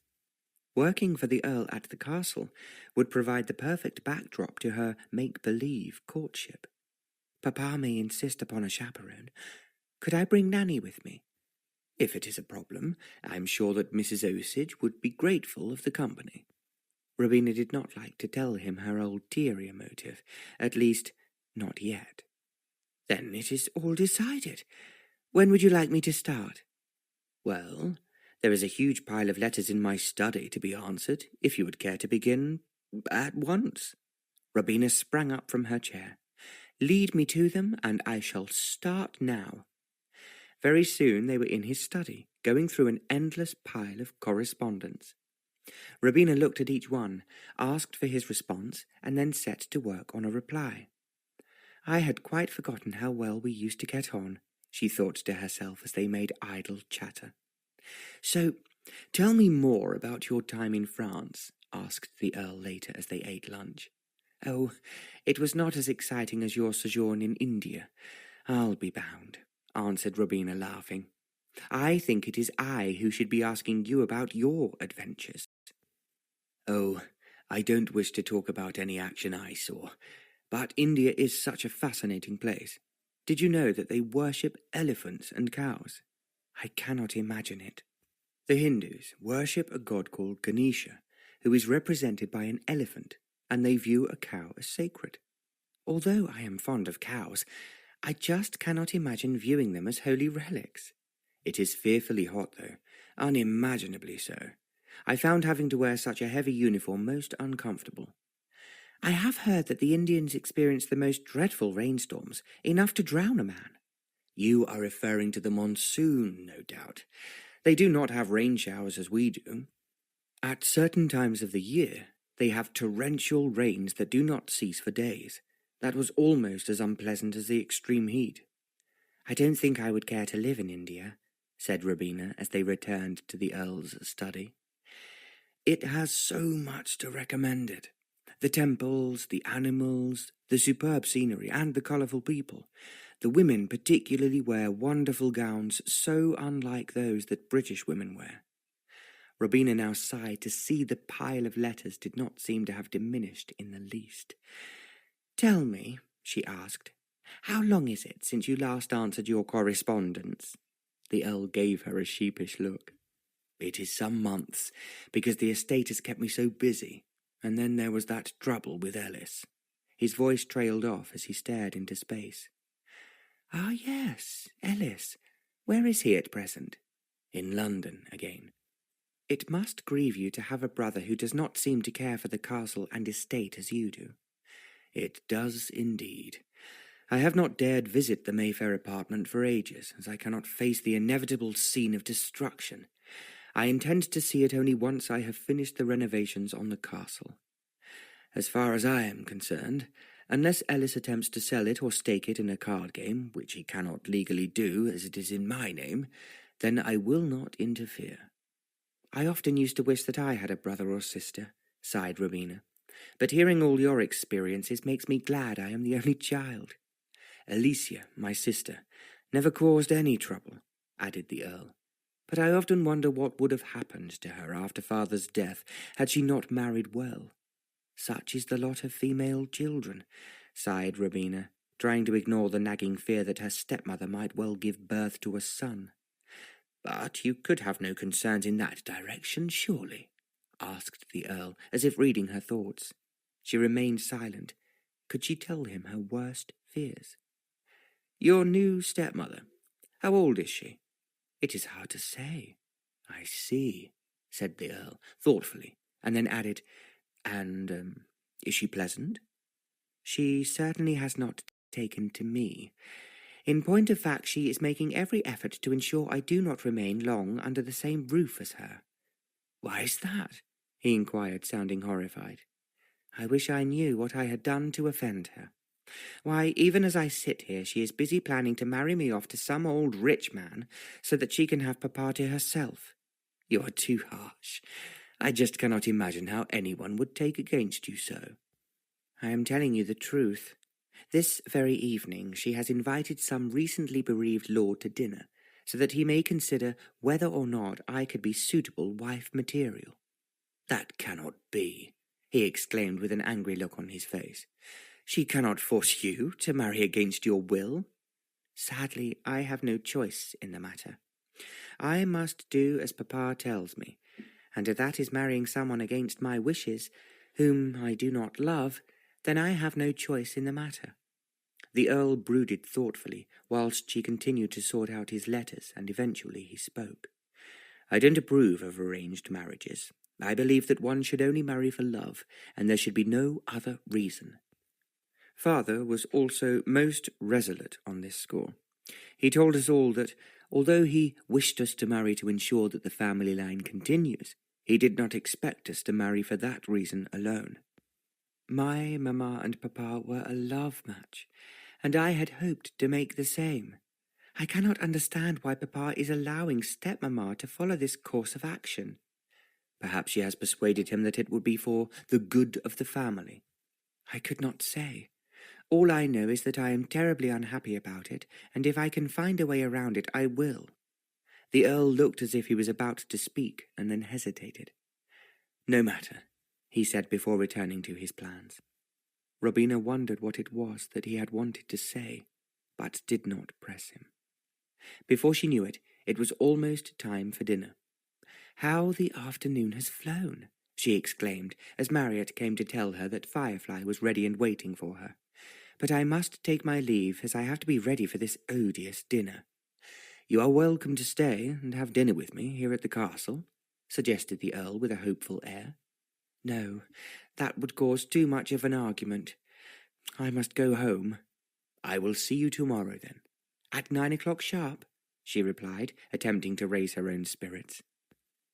She was rather dreading the return to Trentham House, and would have far rather dined with the Earl. As she was about to leave, the Earl suggested, "My guest room is at your disposal should you ever require a place to stay.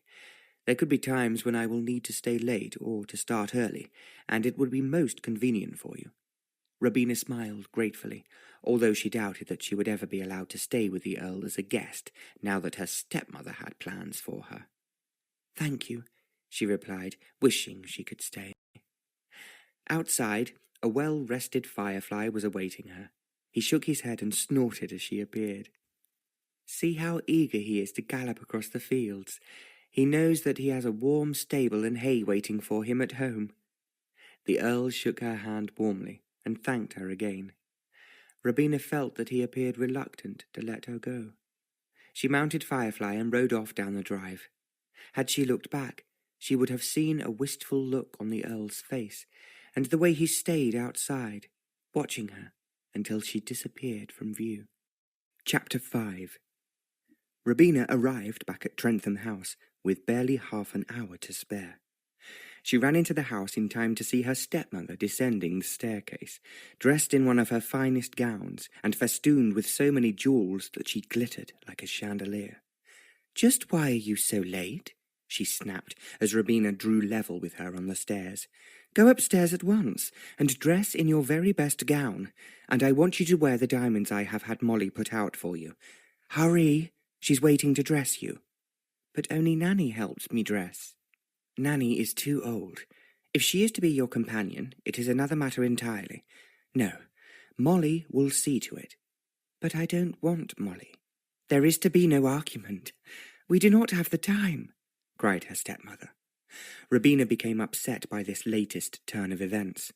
What will happen to Nanny now? She wondered, as she entered her room to find Molly bustling around. "Your bath is ready and drawn to the hall, miss," she mumbled in her dull voice. Robina shuddered. After her bath, she changed as quickly as she could into her lilac velvet dress with the extra long sleeves and a high bodice. She deliberately decided not to wear her pink dress as it showed too much flesh. "I don't want to feel vulnerable," she thought, "and I will not feel at all comfortable if I think that Lord Drury is peering down my neck." She sat in front of the mirror and had to patiently explain to Molly how she wanted her hair done. Unlike Nanny, with her deft fingers, she was clumsy and took an age to do it. She also pinched Robina's ears when she tried to put in the heavy drop diamond earrings. "So sorry, miss," she said as Robina flinched. "We want you to look nice tonight, don't we? Madam says there's be a special guest here tonight, an important gentleman by all accounts. Madam says he's very interesting and has a great deal of money." Robina forced a smile but did not reply. "I would count myself real lucky if I were to meet such a distinguished gentleman," continued Molly. "I hears he has 3 horses, one in Biarritz, one in London, and one in the county. And then there's his big stable of racehorses." "Molly, I don't care if he is the Prince of Arabia," interjected Robina impatiently.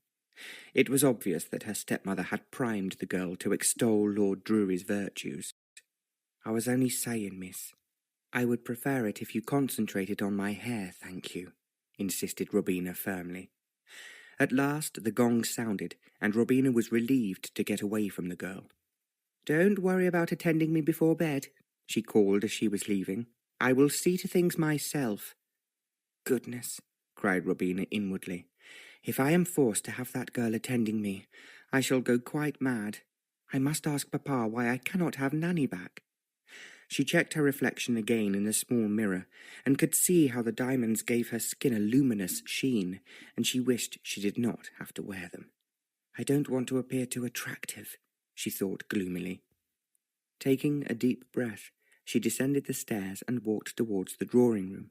She went inside and at once saw Lord Drury. He was just as she had feared, quite an old man with snowy white hair and a rotund figure. His hair stood on end as if he had been struck by a bolt of lightning, and his face was florid and chubby. "Ah, here she is," announced her stepmother. "Lord Drury, this is my stepdaughter Robina." Lord Drury turned around, and his rubicund face lit up as he took in Robina from head to toe. He struggled to his feet, and Robina could see that his waistcoat was straining at the buttons. She tried her best not to show her distaste, but she realized that her expression often did give away her innermost thoughts. Charming, quite charming, gushed Lord Drury, as he held Robina's hand and planted a slobbery kiss on it. She withdrew her hand as soon as possible without causing offence, but if there had been a napkin to hand, she would have needed it. Her stepmother watched her like a hawk as Robina walked to a seat as far away from Lord Drury as possible. "Robina, his lordship was just telling us all about his new stable of racehorses. I told him that you adore to ride," said her stepmother, just daring her to contradict her. Robina managed a thin smile and looked down. She refused to be drawn into the conversation. "I used to ride a lot myself," added Lord Drury, smiling away at Robina, "but not in recent years, I admit. My horse has not seen me for many a long month either," added her father. "Poor Hercules." "He misses you, Papa," came in Robina, seizing the opportunity to turn the conversation away from herself. They were interrupted by Newman, who came in to announce that dinner was waiting to be served. Lord Drury took the opportunity to heave himself out of his chair and made a beeline for Robina. "Accompany me into dinner, won't you, my dear?" he suggested, leering at her. Robina took hold of the proffered arm and tried not to shudder. She could see her stepmother smiling in triumph as they walked towards the dining room. In her head, Robina was almost halfway up the aisle. In the dining room, Robina was given a place next to Lord Drury, much to her horror. "You must tell me all about yourself, my dear," he began as they sat down. "Oh, there is nothing much to impart." "Your father told me that you have spent some considerable time in Paris. Wonderful city." "Yes, it certainly is," she answered, staring down at the consommé that had been placed in front of her. "I have friends in Montmartre. Do you know it?" "Yes." "Robina, dear, tell Lord Drury about the Lamonts," prompted her stepmother, flashing a warning glare at her. "They are some friends of Papa's," she offered, and then fell silent. In spite of her best efforts, Lord Drury continued to attempt to draw her into conversation. He talked at great length about his horses, and then his house in London, and then his friendship with Lord Salisbury. Robina did her best to stifle a yawn as the plates of the main course were taken away. "A very fine sirloin of beef," declared Lord Drury, who had eaten several large helpings. "It is no wonder he is as round as a ball," thought Robina, as her half-eaten plate was removed. "My wife, God rest her, loved her food. I cannot be doing with women who don't like to eat. To eat is to live," he boomed. "I confess, I do have the appetite of a bird," replied Robina, feeling pleased to have something with which to discourage him. "Oh, that will all change when you marry and wish to please your husband." "It is true," added Laura. "Since Herbert and I have married, I have eaten like a common field hand. I put it all down to being happy." She smiled at her husband and reached out to touch his hand. Robina felt her stomach lurch at this distasteful display of affection. It did not seem right that someone other than her mother was making a fuss of her papa. "Robina has been spoiled by the fancy ways of the French. I must write to the Lamonts and chastise them." "That is not so, Laura," said Sir Herbert suddenly. "Look at Robina. She left the house as skinny as a newborn colt, and returned a young woman." The way he looked at her with obvious pride made Robina's heart swell. "Perhaps Papa does still love me," she reflected as she smiled back at him. Determined to spoil the moment, Laura jumped in. She could still do with gaining a few pounds. No man will look at her if she is too thin. "Tell us, Lord Drury, do you think Robina is too skinny?" Robina felt the man's hot eyes upon her, raking up and down her figure in the most nauseating fashion. She could not help herself reddening with a mixture of shame and embarrassment. Was it not enough to be paraded in front of him as if she was for sale? "Far from it," he murmured, his heavy-lidded eyes full of pleasure. Robina attempted to turn the conversation round to a different topic. "Papa, I spent the day with Lord Hampton and saw his plans for the castle. I think you would be interested in seeing what he is planning, as you are working on changes here at Trentham House." Her father's eyes lit up, as he was fond of discussing architecture and buildings. "Really? I would like to see what he intends to do with the old place. I'm so happy he is giving it his full attention, unlike that brother of his.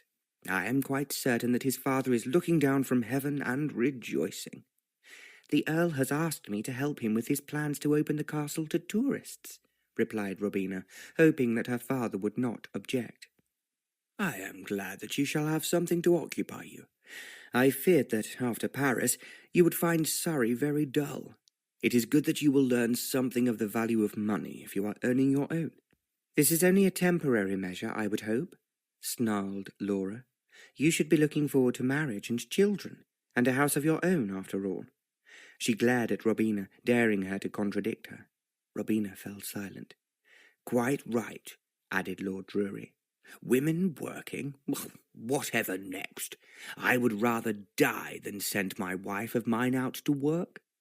"But, Lord Drury, a woman would not need to think of lifting a finger if she was married to you," cooed Laura in an attempt to sweeten the conversation.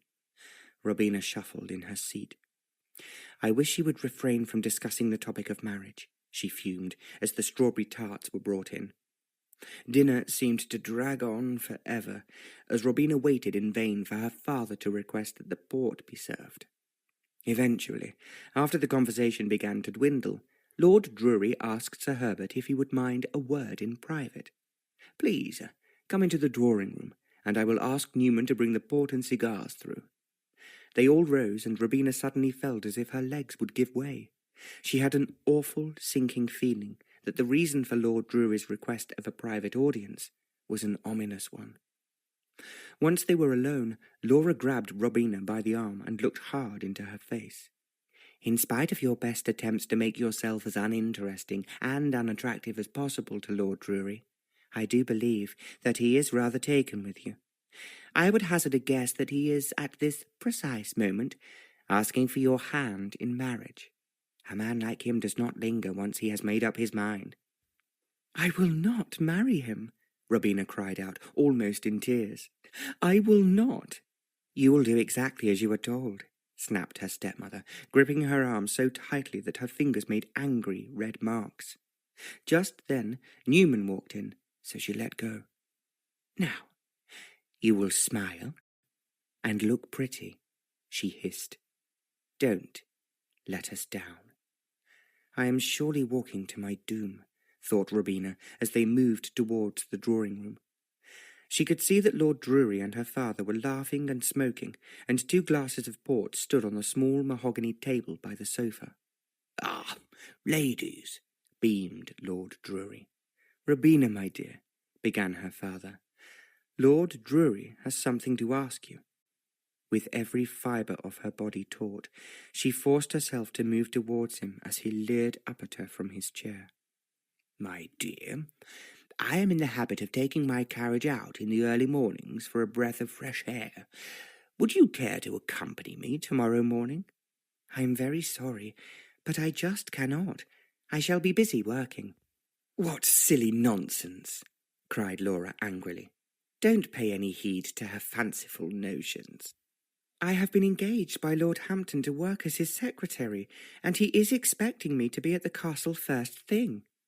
You will write to him and inform him that you are unable to visit him tomorrow, and that is now the end of it," snapped Laura. "Now, gentlemen, would you care for some more port?" Robina was left sitting there feeling powerless. "This is a clever game my stepmamma is playing," she reflected. "She thinks that if she embarrasses me, I will concede defeat. I have no intention of doing as she says." "Do come and sit beside me, my dear," suggested Lord Drury, patting the sofa next to him. Robina smiled as best she could, but she felt sick to her very stomach. His presence revolted her. "The Earl said that if ever I should need sanctuary, then he could provide it. I shall make certain that I am not in the house tomorrow morning when Lord Drury arrives," she determined as a plan formed in her mind. Robina made her excuses and left to retire to bed as soon as she could. She allowed Lord Drury to kiss her hand, and she smiled thinly as he told her he would collect her at 10:30 sharp the next morning. Although she had asked Molly not to stay up, when she arrived in her room she was turning the bed down. "Heavens, can I have no privacy?" she moaned to herself. "Shall I help you, miss?" Molly asked. "No, thank you." Molly bobbed a curtsy, and then, after lingering for a split second by the door, she took her leave. As soon as she heard the footsteps die away down the corridor, Robina locked her door. Quickly, she took down a small bag from the top of her wardrobe and began to put clothes into it, along with a face cloth and some handkerchiefs. "I shall wait until everyone is in bed, and then I shall make my escape," she told herself. She sat and read until she heard the house fall silent and the clock struck 1. Then, as quietly as she could, she changed into her riding habit. Within a few moments, she was creeping down the back stairs, hoping that none of the servants were still up. The kitchen was quiet and dark as she reached the bottom of the stairs. She tiptoed into the main pantry and unlocked the back door as quietly as she could. Outside, the backyard was quiet. A bright moon lit her way across the gardens and to the stables. The horses had already sensed her coming and were shuffling in their stalls. She knew that Jack often slept in with the horses, and she had come prepared. As she opened the door to Firefly's stall, the horse snorted at her in greeting.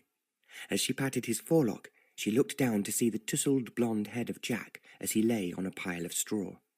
Taking a sixpence from her purse, she crept over to the boy and gently shook him. "Jack! Jack!" she whispered. "Wake up!" The boy was soon awake and jumped to his feet. "Oh, sorry," he yawned, thinking he had overslept. "Shh! Now listen carefully. I want you to saddle up Firefly for me, but you must promise me that you will not tell a soul.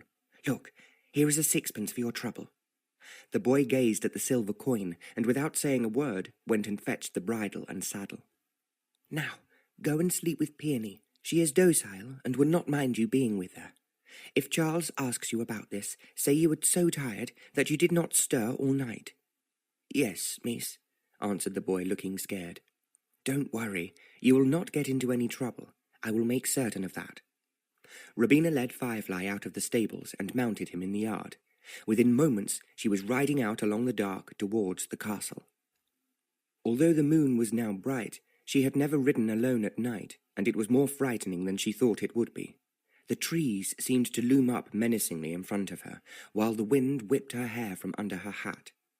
By the time she reached Hampton Castle, she was dishevelled and freezing.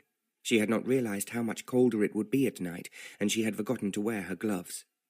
Everything was silent as she rode into the courtyard that led to the stables. The only sounds to break the cool night air were the snorting of horses and the snoring of the stable boys in the hayloft. She quickly found an empty stall for Firefly before making her way to the castle. Her first inclination was to try the French windows, but feeling that was too much like breaking in, she decided to try the back door to the kitchen first. She crept around the corner and found to her great surprise that the kitchen door was wide open. "How very odd," she mused as she slipped inside. She stood for a moment in the pitch blackness and tried to find the electric light switch on the wall. Then she noticed a large oil lamp and a box of matches. "Perfect. I will leave my bag here and explore. I seem to recall that the guest rooms are on the ground floor from the days of the old Earl's large hunting parties." As she crept along, the lamp threw up shadows and made her start. The castle was eerie at night, and as a little girl she had heard tales of a resident ghost. Feeling her way, she passed by the Earl's study and followed the corridor around. "I am sure that the guest rooms are just a bit further along," she muttered as she felt her way along the wall. The floorboards began to creak under her feet, and there were strange noises at every step. More than once she stopped to look around, feeling certain that someone was watching her. That feeling grew stronger as she at last found the guest rooms. "Ah, this must be the green room," she thought as she pushed open a half-ajar door. This room was elegant and plush. By the flickering light of the lamp, she could see that it was well cared for and appeared not to have suffered any deterioration. To think in its heyday, this wing would have been filled up with 50 guests. A noise out in the corridor made her start, and she nervously went to investigate. She opened door after door, but found only furniture swathed in white sheets. "It would appear that only the green room has been made ready," she observed, as she yet closed another door. "Perhaps the Earl has put it in order for me already." The feeling that she was being watched grew even stronger, so she quickly returned to the kitchen for her bag. She could not help looking over her shoulder as she went, and the hairs on the back of her neck stood up. "I would hate to see a ghost, even if it was Mamma," she murmured, trying to walk noiselessly on the tiled floor. As she balanced her bag in one hand and the lamp in the other, she made slow progress along the corridors back to the east wing. Eventually she reached the green room again, and as she was feeling very tired, she wanted to go to bed. But something was not right. She paced around the room and decided that it was because the room was too stuffy and warm, so she walked over to the French windows and undid the latch. Swinging open the doors, the night air gusted in and blew back the curtains. For a short while, Robina stood there with the cool air fanning her cheeks. "Oh, I am so very tired," she cried out as the wind tugged at her hair. Pulling off her hat, she ran her fingers through her heavy dark locks and started to unbutton her jacket. When she came to her boots, she could not see, so she went and retrieved the lamp and placed it on the floor. The buttons to her boots were very difficult to undo, and she struggled, wishing that she had a boot hook. "Oh, bother!" she exclaimed in frustration as she snapped a fingernail. Finally, she managed to pull off her boots and began to roll down her stockings. Flinging them onto a chair, she bent down to pick up the lamp. As she raised it, she happened to look towards the door, and there, lolling in the doorway, was the figure of a man who was staring intently at her. She almost jumped right out of her skin, and then with horror, she realized that he must have been watching her as she took off her garments. Who are you?" she stammered as she moved the lamp to get a better look. The man's black hair fell over his face, and he wore no jacket. His shirt was undone almost to the waist, and in his hand he carried an open bottle of wine. "A very pretty show," he slurred in a heavy voice. "Now," 1,000 thoughts teemed in her head as she was paralyzed by fear. The man lurched across the room and grabbed her wrist. "Why, if it isn't little Robina Melville," he snorted. "Except that you're not so little any more." He laughed, and the sound filled her with terror. She tried to pull herself free, but he was too strong. Pulling her close to him, she could smell stale drink on his breath and heard his heavy breathing. "And just what are you wandering around the castle at this hour for? In fact, what are you doing here at all?" She swung the lamp round, and then she saw who her captor was. "Ellis, let go of me!" she shouted, hoping that she might be heard. He pulled her closer so that she almost dropped the lamp. She felt herself pressed against his damp chest, and it revolted her to her very core. "Let go of me, please," she whimpered, hoping that pleading with him would work. "Not until you tell me why you were here," he snarled. "And besides, I think it's time we reacquainted ourselves. Don't you?" He tried to kiss her, but she pulled away from him. In the struggle, the lamp smashed to the ground, and the wind blew out the wick seconds before it hit the floor. They were both now in total darkness. Ellis renewed his grip, and she battered him with her fists as he moved his face towards hers menacingly. "You always were a high and mighty little miss," he grated, holding her so fast that she could neither move nor breathe. "And now you are going to be nice to me." Robina closed her eyes and opened her mouth to scream, while behind her the French doors banged noisily in the wind. Chapter 6. Robina closed her eyes and clamped her lips shut. "Please, Ellis, don't!" she shouted, twisting her face away. But Ellis only laughed, a low, horrible laugh, full of menace. Suddenly, from behind her came a full-blooded yell. "Ellis, what on earth are you doing? Let go of her at once!" "Robert!" cried out Robina, too terrified to consider that she had addressed him in a rather familiar fashion. Pushing her away with a dismissive gesture, Ellis now let out a cruel laugh. She had heard that sound before when, as a child, he had pulled the legs off insects. Robina fell to the ground and cut her hand on some fragments of glass from the smashed oil lamp.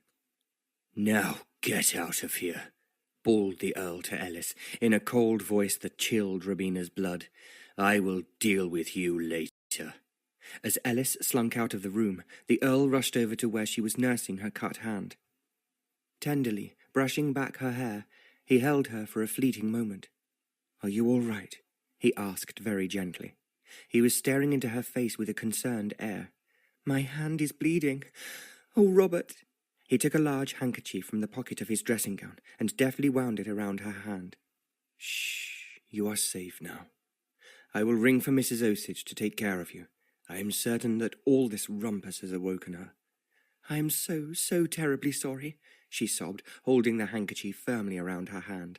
"I had to get away from home, and you said that I was always welcome here." "What can have happened to make you run away in the middle of the night?" "My stepmamma drove me to it. The man she invited to dinner was horrid. Old, fat and disgusting, and the way he looked at me made me feel sick. His eyes raked over me as if I was only wearing my undergarments." "And was the subject of marriage raised?" "I believe so. At the end of dinner he disappeared off with Papa for a talk, and then I was summoned into the drawing-room and told he will be taking me for a drive the next day. I assume he intended to propose. Why else would he seek to get me on my own?" He did not like to say what was in his head, but he feared the worst. Robina continued, "And so I decided to run away. I thought that if I was not at home when he arrived for me, then perhaps he might go away. I did not think that I would go from one peril straight into another." The Earl sighed deeply. "Ellis suddenly appeared not long after you left yesterday. There's been some trouble with one of the girls at the Gaiety Theatre, a matter of some delicacy that is not fit for your ears. Suffice it to say that Ellis is in hiding, and so, like you, sought refuge at the castle. He had not been here for 5 minutes before he began to drink the contents of my cellar. I am afraid he is rather inebriated. That was his 3rd bottle of claret you saw him with." "So he has run away to escape the consequences of his actions? Then he is not a man," cried Robina. "I agree with you. The worst thing is that Ellis has heaped shame on the Hampton name with his deeds. I will have to keep him closely in check and cut off his allowance properly this time." "I thought you had already done so." "I said I would, but then I relented and gave him a small monthly sum. I can see that the only way forward is to keep him on a tight rein." Just at that very moment, Mrs. Osage appeared in a mop-cap and wearing a green dressing-gown. In her hand was an oil lamp. "My lord, I thought I could hear a woman crying out, so I came to investigate. The kitchen door is wide open. Has that brother of yours been prowling around again? We heard that he had returned to the castle. It is well that you are here, as I was on the point of ringing for you. Mrs. Osage, Miss Melville has hurt her hand. Could you have this mess cleared up and a bandage brought for her?" "I shall do it myself, my lord." She disappeared off down the dark corridor. The Earl sighed once more. "Even the servants know of my brother's character and are on their guard." "He frightened me so much. I was so terrified that he would do something untoward." "Ellis may be cruel, but he is not stupid. Your father is a gentleman to be reckoned with, and I would not have cared to have been in Ellis's shoes had he gone any further. No, I believe his sole intention was to frighten you. It has always been that way with him." "How can 2 brothers be so utterly unalike?" The Earl smiled. "Look, here is Mrs. Osage. She will take care of you and make you comfortable. Anything you wish for, just ask. Now, I must return to my bed, and I will see you at breakfast tomorrow. Good night, Robina." Mrs. Osage fussed and tended to Robina's wound. "There you go, miss. You were so lucky it was not deep. You get into bed and I will bring you some hot milk, and I will ask Jessie to wake you at 10. I am certain that his lordship will not be expecting you to start work at 9 o'clock on the dot." Robina quickly changed into her night-clothes and jumped into bed. She drank all the milk that Mrs. Osage had brought for her and fell into a deep sleep.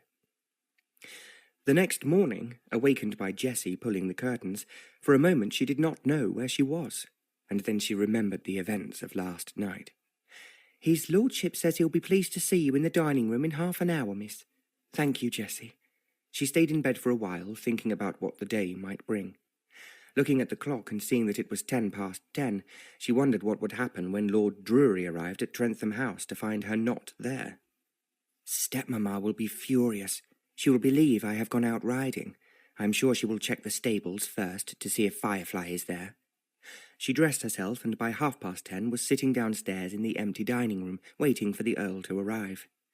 "I do hope that Ellis will not be eating with us," she worried as she heard footsteps on the stairs. To her immense relief, it was the Earl who entered the room, a broad smile on his face. "I trust you managed to sleep a little?" he asked as he sat down at the head of the table. "Yes, I did, thank you. I was so tired that nothing could have awakened me." "I am glad, but I do sense that you are still a little nervous. You must not concern yourself. Ellis will not be having breakfast, as he is very busy sleeping off those 3 bottles of claret he drank last night." Robina managed to laugh. "I cannot apologize to you enough for my brother.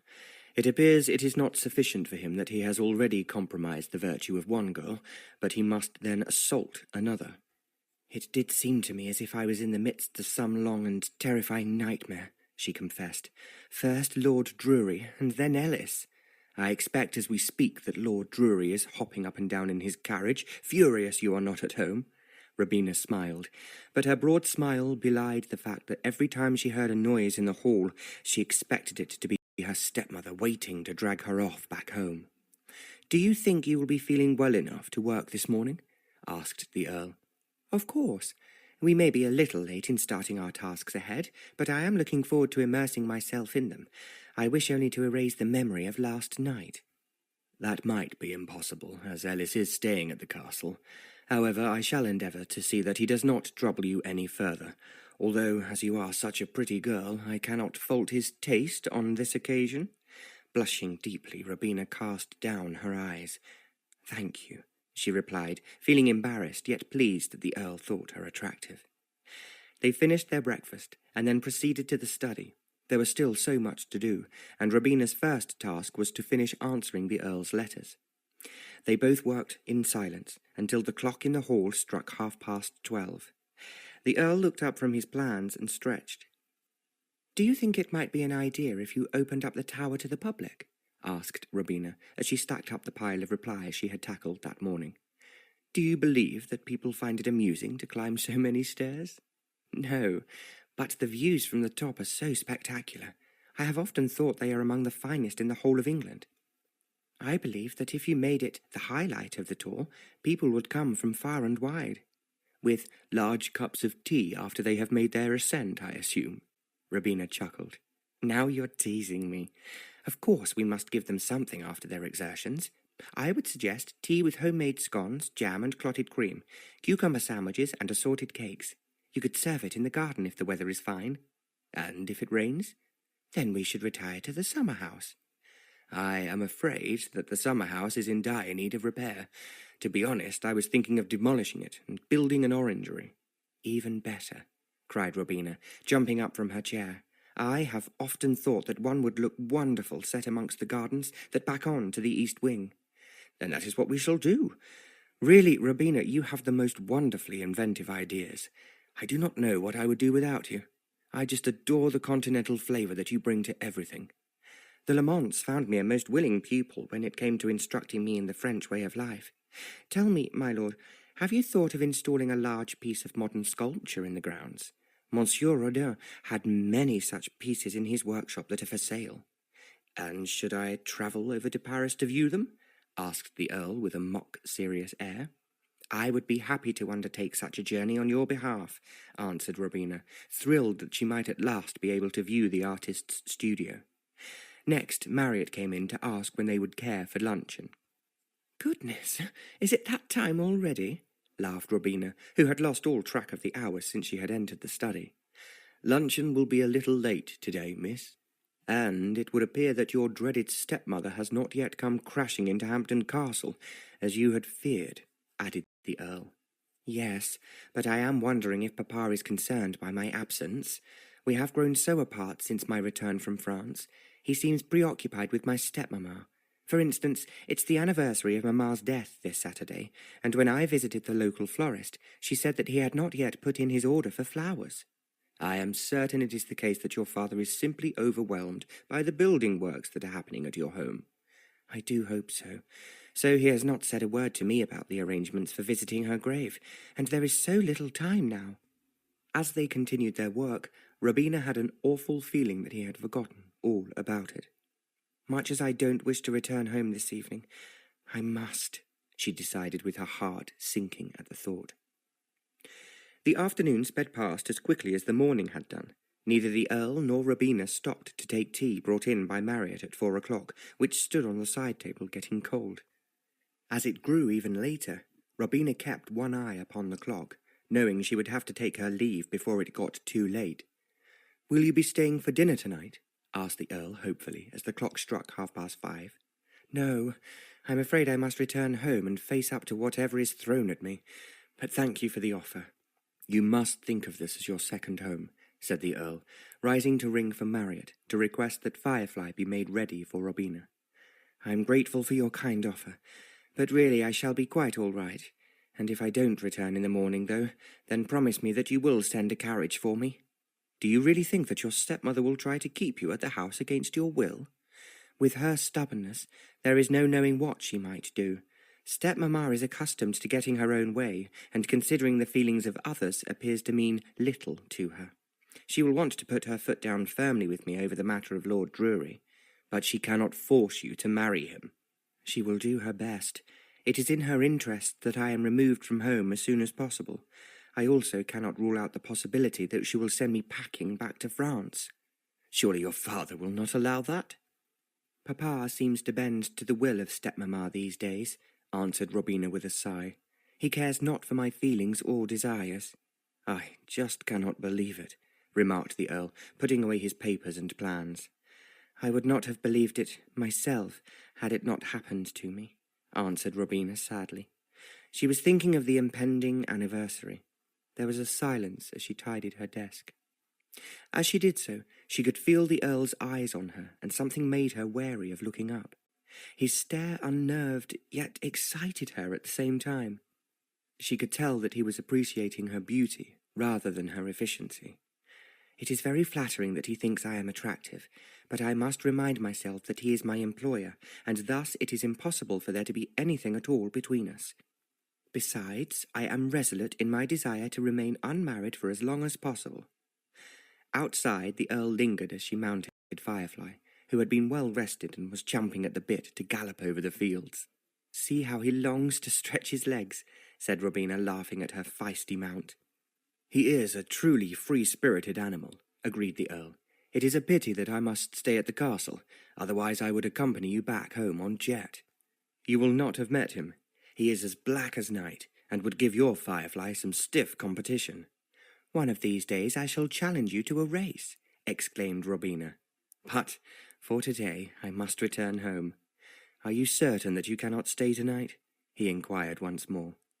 Robina sighed deeply, as she would have loved to have stayed and not faced the wrath of her stepmother, but she knew that it would only make matters much worse.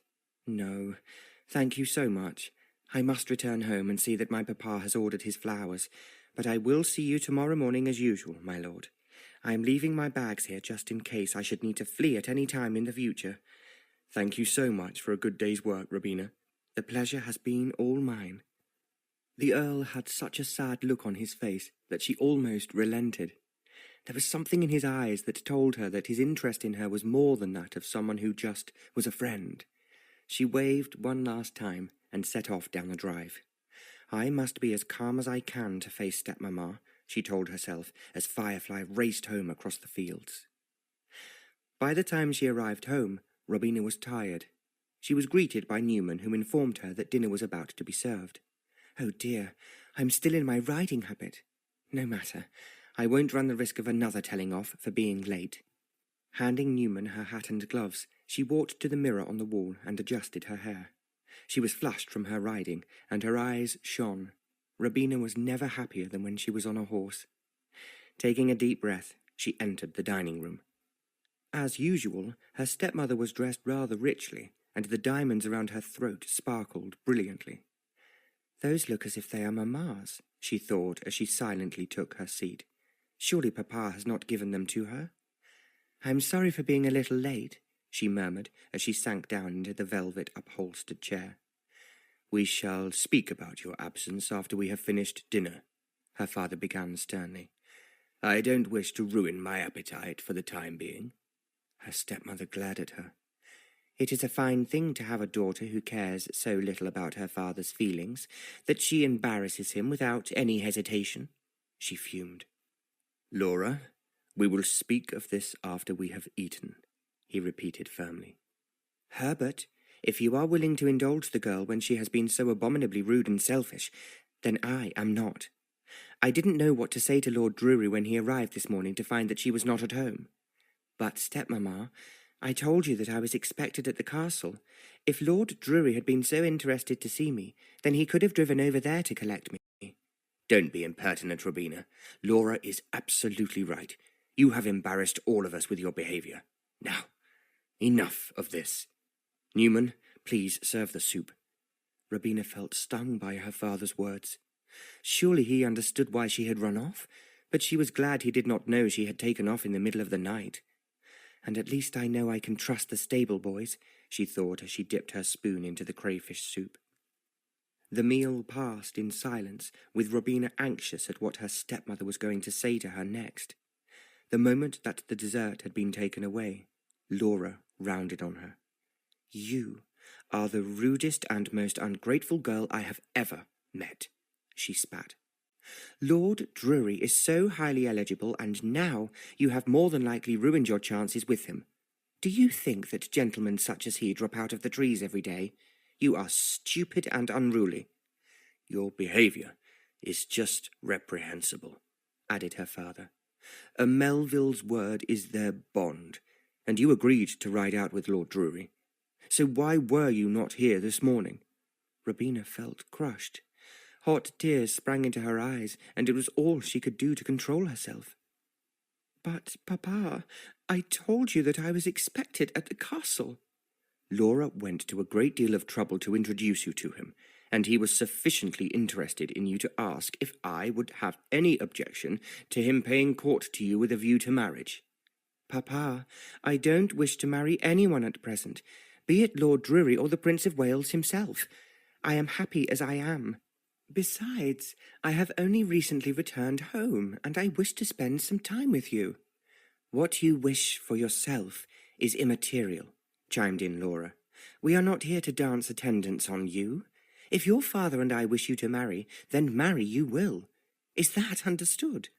And as for this foolish notion about employment, your new husband, whoever he is, will not want a wife who works. It seems to me there is no alternative. We should send you back to France on the very next boat.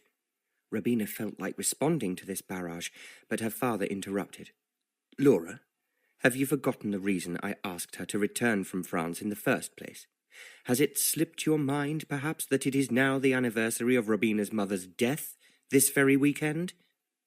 Oh, I'm sorry, she replied awkwardly, realizing that she had just committed a dreadful error of judgment in pushing the matter too far. No, Robina must remain at least until the weekend, and then I will make a decision. I am her father, Laura, and the only one to decide her fate, not you. Robina, we shall not speak of this again until after the weekend.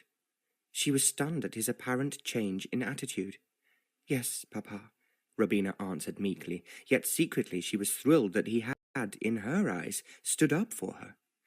Maybe he has changed his mind on marrying me off, she thought, as they rose to retire to the drawing-room for coffee. Perhaps he has decided that my place is with him, after all. Robina did not stay up very long. She felt in need of a long hot bath after her ride, and now, pleasantly full, she took her leave and retired. Just as she was leaving, her father spoke to her. Robina, I have ordered flowers for the grave, and I trust that the Earl will not be requiring you on Saturday. No, Papa. Very well. We shall leave for the churchyard after breakfast. Robina was ecstatic. I was wrong to believe Papa would forget all about Saturday, she thought as she climbed upstairs. After a delicious bath, she was about to settle herself down for the night when there was a loud knocking at her bedroom door. How strange, she thought, as she hurriedly put on her dressing gown. She expected it to be Molly, grumbling that she had forgotten something, so she was surprised to see Newman standing there holding a silver salver in his hand. I am so sorry to disturb you, miss, but this has just been delivered by hand. Really? Who brought it? "It was a messenger on horseback, miss. I believe it is from the castle. Look, it has the Hampton crest." Robina turned the letter over and looked at the red wax seal. It was, as Newman had guessed, the Earl's crest. Eagerly tearing open the letter, she began to read. "My dear Robina," it said, "I do hope that your evening has passed off without event. I am writing to request that you do not come to the castle tomorrow as planned, or indeed next week either.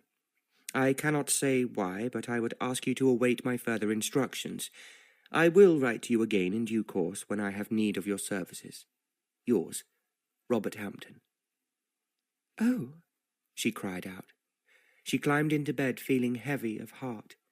What has occurred to make him change his mind? She wondered as she stared up at the ceiling.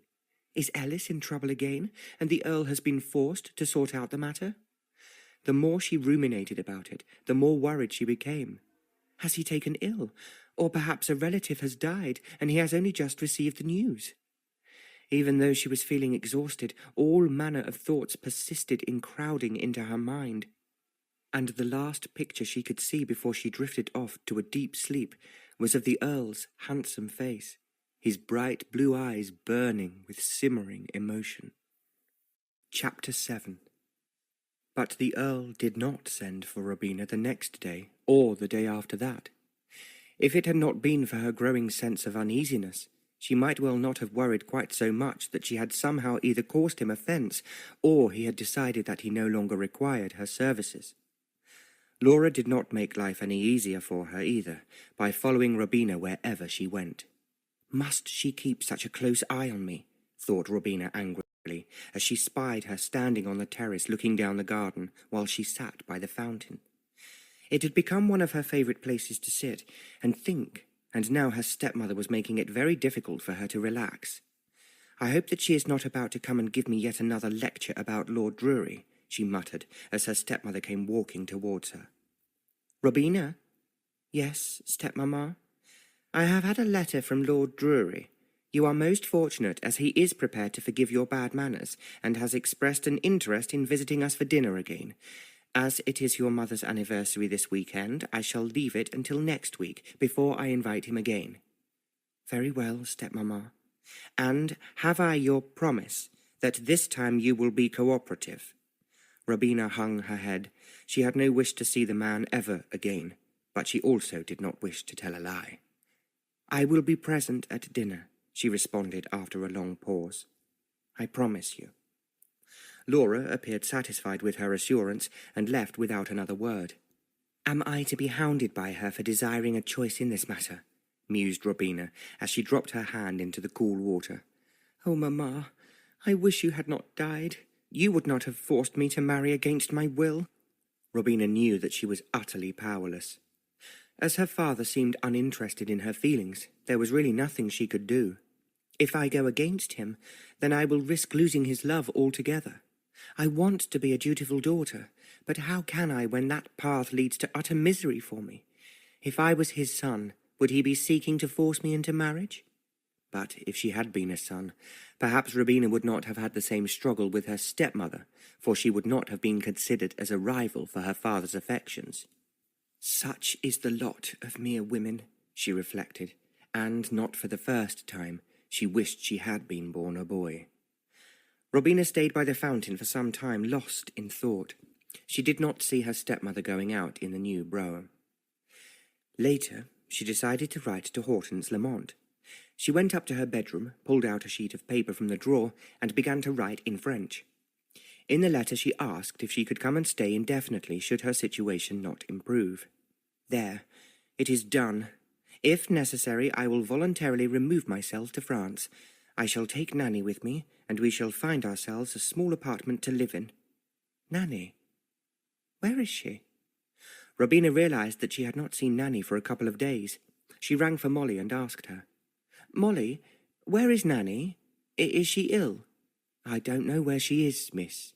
Would you go and find her, please? I wish her to keep me company. The girl looked confused, and Robina suddenly felt fear gripping her heart. Is Nanny well? Has something happened? No, miss, muttered Molly. I will go and find her. Thank you, answered Robina, a little unnerved by their discourse. But Nanny did not appear, and Molly returned with some excuse about Nanny having to go back to the village for a while, and there was still the letter to Horton's to post. She could not possibly trust Molly with the task, so she decided to take the letter to the post office herself. She put on her hat and gloves and ran downstairs. "I'll ask Charles to make the new brougham ready," she thought as she walked towards the stables. The courtyard was a hive of activity as usual. Jack was busy with a barrow of straw, while Charles was supervising the grooming of her stepmother's horse. "Good morning, miss," he called and waved. "So, has my stepmother taken poor Pearl for a ride yet?" "No, miss. We're about to put her out to the field so she can have a gallop.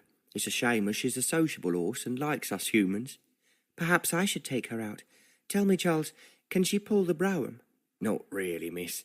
She's not too suited to it, but she's a fine mount for a lady." Robina stroked the dapple-grey mare fondly. "If you're a-wanting to go out today, miss, why don't you take her? The mistress won't notice." "I had come to ask for the brougham." "Oh, it won't be possible, miss. The mistress took it out earlier." "Oh, she did not mention she was going out when I saw her earlier." "Gone into town, no doubt," suggested Charles, picking up a bridle. "Shall I get the phaeton ready for you instead?" "No. Saddle up Pearl. She shall not linger unloved in her stall any longer." "Right you are, miss. She'll be thrilled to be taken out, good and proper like." Robina felt a delicious sense of wickedness. If her stepmother refused to exercise her horse, then she would. "I hope Firefly will not be too jealous." "Oh, don't you worry about him, miss. He's out in the field with Peony and Hercules. They're busy eating the clover and chasing each other." Robina laughed. She jumped up on the box and mounted Pearl. She could sense that the mare was excited at the prospect of a ride out. "There's a good girl," crooned Robina, patting her neck. "Come on, we shall let you stretch your legs." Very soon she was galloping down the drive. Pearl was not as solid as Firefly, but she had a sure step and was surprisingly swift. Robina took her across the fields and up to a small wood on the outskirts of the village. Pearl plunged them through the green canopy without a second thought, and Robina laughed out in delight as they passed through a wide thicket. "It's a pity stepmamma does not take you out more often. You are a brave little horse." Remembering her letter, Robina turned Pearl around and headed towards the village. On the way she passed the Three Oaks Inn and saw, to her utter amazement, the new brougham standing outside. How peculiar! Why is stepmamma visiting the inn? However, she did not linger in case her stepmother appeared and saw her, so she urged Pearl on, and they rode into the village. She posted the letter, and even though a part of her wanted to ride past the inn again, she refrained from doing so.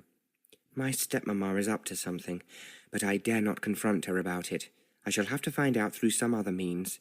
By the time she returned, all manner of theories had occurred to her. Was stepmamma meeting Lord Drury at the inn? Or was it some other man? If she is deceiving Papa, then I must endeavour to uncover evidence of it. Surely he would send her packing if he found her to be unfaithful to him. Much as she realized it would hurt him, she secretly wished her stepmother's virtue to be questionable. Would that not make things a great deal easier for her? She returned Pearl to the stables, and as she slipped in through the French windows, she heard her stepmother's voice in the hall. "So, she is back," thought Robina, as she stood in the shadows in the corridor by the stairs. "Newman, please don't allow anyone to disturb me. I am going to take a nap once I have had my luncheon in my room," she heard her say. "Perhaps I shall have a chance to speak with Papa," Robina told herself as she emerged from the corridor. The dining room was ready for luncheon.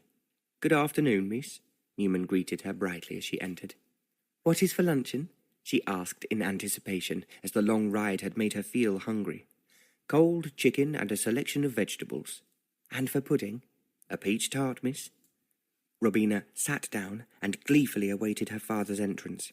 She did not have to wait long, as he entered the room a few moments later. "Ah, Robina," he exclaimed, his eyes lighting up. "I am so pleased that you and I will have the opportunity to talk. Laura is a little tired after a morning of charity work in the village. I think it depresses her to see such poverty." Robina was quite taken aback. She could not see her undertaking any charity work in the Three Oaks Inn. "Did she say what she was doing precisely? I often find myself with time upon my hands, and perhaps I could join her," she said carefully. Oh, I think it is tending the sick and looking after the children, whose parents are forced to leave them so that they can go out and earn money. I did not realize that there were so many waifs and strays in the village. If you look, so ye shall find. Is that not what the Bible taught us? Robina merely smiled in reply. So, her stepmother was not being truthful. Even if her father believed this stuff about feeding stray children, she did not. There was indeed a charity for the poor run by the church, but usually the helpers visited nearby villages. I have ordered my floral tribute for your mamma's grave, said her father suddenly. It is being delivered this afternoon along with your own. When shall we visit the cemetery? I have ordered the phaeton to be ready for us after breakfast. Laura will not be coming with us, as I told her it would not be necessary. Robina smiled at him gratefully. I have asked the vicar to attend us and say a few words. It will be a simple reading and a blessing. Robina reached out across the table and touched her father's hand. Thank you, Papa, she said in a low, tearful voice. That is a wonderful thing to do. I am certain that if Mamma is up in heaven looking down on us, she would be pleased to be remembered in this way. He allowed Robina's hand to rest on his for a few moments. Papa does still love me, and Mamma too, thought Robina, blinking back her tears. She felt a strong surge of emotion as they sat there and finished their meal together. They talked about the house and the renovation, and then he asked her about the Earl. Have you relinquished your post at the castle? He asked as the peach tart was served. No, Papa, but there is a family problem that he has to resolve, and so I am not required for a few days. Ellis? Yes, I believe so. I count myself most fortunate that I do not have a wayward son such as he, but I am still concerned over this matter of your attitude to Lord Drury. Robina flushed red with embarrassment. Upsetting her stepmother was one thing, but she hated Papa to be angry with her. I am sorry, Papa, but I cannot marry a man I do not love. Love may grow, Robina. I know he is not in the first flush of youth, but he is a good man with considerable means. You would have a very comfortable life with him, and I should not have to worry about you. But, Papa, do you not wish me to be happy in the same way that you and Mamma were? He looked fixedly into the far distance and avoided meeting her gaze. She could see he was recalling all the sweet days he had spent with her Mamma. After a long pause, he seemed to check himself and answered, You are too romantic, Robina. I have come to believe that it is much better to marry someone you are not much in love with. Then, if anything happens to them, it would be a great deal easier to bear. She was about to answer when Newman entered and announced that Sir Herbert had a visitor. Ah, a little earlier than I had expected, he sighed. Will you please excuse me, my dear? Robina nodded and watched sadly as he left. Why does he deny me happiness in this way? She thought, feeling terribly let down. She had such high hopes of persuading him to see things from her point of view, and she had failed. It would seem that losing my Mamma has made him so jaded towards the very notion of romance. I must resign myself to leaving for France. Saturday morning dawned, fine and warm. Robina put on full mourning and spent time looking at her mother's photograph before she went down to breakfast. A whole year without you, Mamma, she whispered as she looked into her mother's smiling eyes. It does not seem possible. Downstairs her father was in a solemn mood.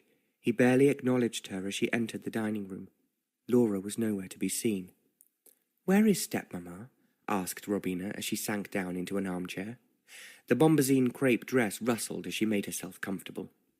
She is out, again. Yet more charity work, said her father with an exasperated tone creeping into his voice. She must feel as if she is intruding on our grief, so I expect that is why she removed herself. Her father did not reply. Newman came in and Robina noticed that he was wearing a black armband over his jacket. She smiled at him and acknowledged this small show of thoughtfulness. Mamma was very fond of Newman. She was a good judge of character and would be most touched to see him honouring her memory in this way. Immediately after breakfast, Newman came in and announced that the carriage was ready for them. Robina donned a black cape and waited in the hall as Newman brought out the floral tributes from the kitchen. They have survived quite well, miss, he said in a quite respectful voice, as he carried them to the carriage.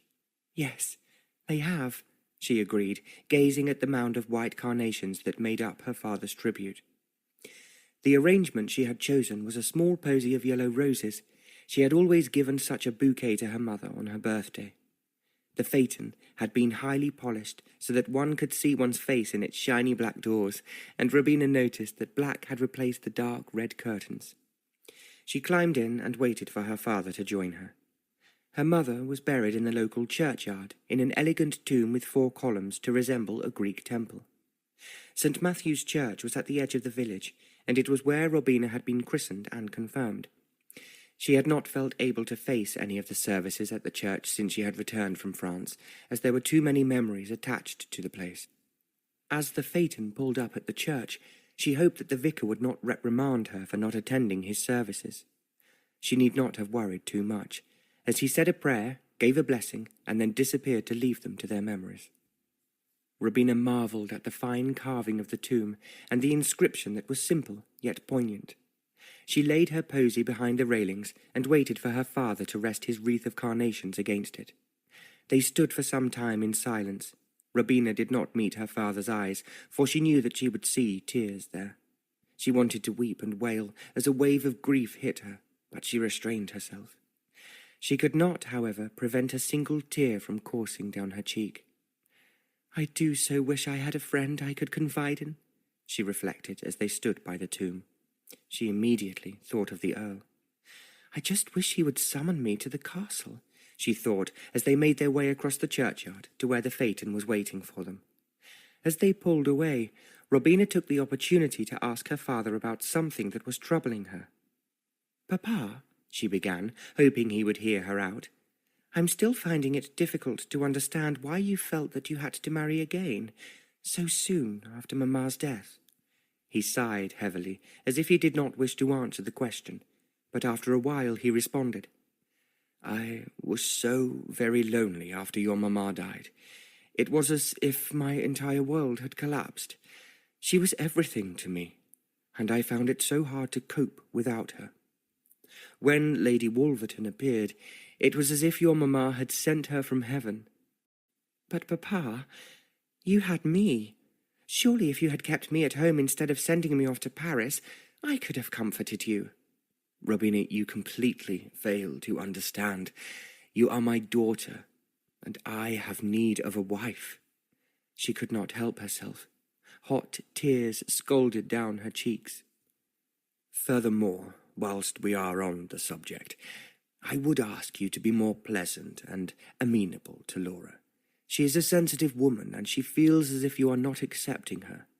She only has your best interests at heart, and I think it is very kind of her to search for a suitable match for you." "But, Papa—" "No, Robina. I will not hear the same arguments. You must promise me that when Lord Drury comes to dinner again, you will be compliant with our wishes. You must at least let him call on you and pay you court. If you find him utterly disagreeable, then we will have to discuss the matter further at that point. If you love me, then you will do this small thing for me." "Yes, Papa," answered Robina, feeling torn. She did indeed love her Papa, but did it have to be at the expense of her own happiness? "Good. I am glad that you have seen sense at last," he said with a satisfied air.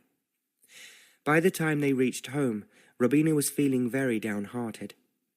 "Papa's love seems to be dependent upon me doing as he says," she thought, climbing down from the carriage. "I cannot do anything that would jeopardize it." As they entered, Newman approached Robina. "Excuse me, miss, but a letter has come for you." "Is it from the Earl?" she asked eagerly. "I believe so, miss. It bears his crest." Her hands were shaking as she took the letter. "Thank you. I will read it upstairs," she said, trying to control her sudden excitement. Upstairs, she closed the door firmly and took off her hat, gloves, and cape. She sat in her armchair and ripped open the letter. "Dear Robina, I am so sorry I found it necessary to keep you away from the castle these past days. I am not at liberty to discuss the reasons at length in this letter. Suffice to say that my brother plays a part in it. I am also mindful of the fact that this weekend is the anniversary of your mother's death, but I would ask that you return to the castle at your earliest opportunity, as there is a matter of some delicacy that I would discuss with you. Kind regards, Robert Hampton. Now, here is a fine thing, she mused. This letter poses more questions than it provides answers. I will make my way over to the castle first thing on Monday. She put the letter between the pages of a book and lay down on the bed for a while with her thoughts whirling. What can Ellis have done now? I had thought he had surpassed himself by attempting to assault me. I can only think that the young lady whom he compromised has put in an appearance, or perhaps she is engaged, and her fiancé has challenged Ellis to a duel. All kinds of wild ideas ran through her mind as she lay there. But it is all conjecture until I visit the Earl. I must wait until Monday to see what the mystery behind this very strange missive might be. In fact, Monday could not come soon enough. She felt grateful that the weekend passed peacefully enough. Her stepmother made no mention of Lord Drury, and her father seemed almost affectionate towards her. On Monday, Robina decided to leave the castle a bit later than usual, and was glad that she did, for just after 9 o'clock, a delivery man brought the new riding habit she had ordered just before she had left France. As Molly brought in the box, Robina could not wait to open it. She dismissed the girl and eagerly cut the string. Tearing off the lid and several layers of tissue paper, she saw her new riding habit in a deep wine colour. "Oh, it is so lovely," she gasped as she shook the jacket from the box. Running to the mirror, she pulled it on and admired her reflection. The dark colour suited her fair skin so well and made her brown eyes appear chestnut-coloured. The jacket fitted her perfectly and emphasized her slender figure. She held the skirt up to her body and saw that together the effect was stunning. "I shall wear it today," she decided, unhooking her skirt and slipping into the new one. She hoped she would not be too warm in the jacket, but thankfully the weather was not as fine as last week. Running downstairs in a great state of excitement, she completely forgot her riding gloves. She was halfway to the stables before she remembered them. Goodness, I cannot possibly ruin my hands again by not wearing them. She remembered the last time she had done so, the night she had flown to Trentham House to avoid Lord Drury, and that she had given herself blisters that had only just healed up. She turned back towards the house and ran upstairs. She opened her bedroom door and was shocked to see that Molly was there, rummaging through her chest of drawers in a way that did not suggest she was rearranging them, but searching for something.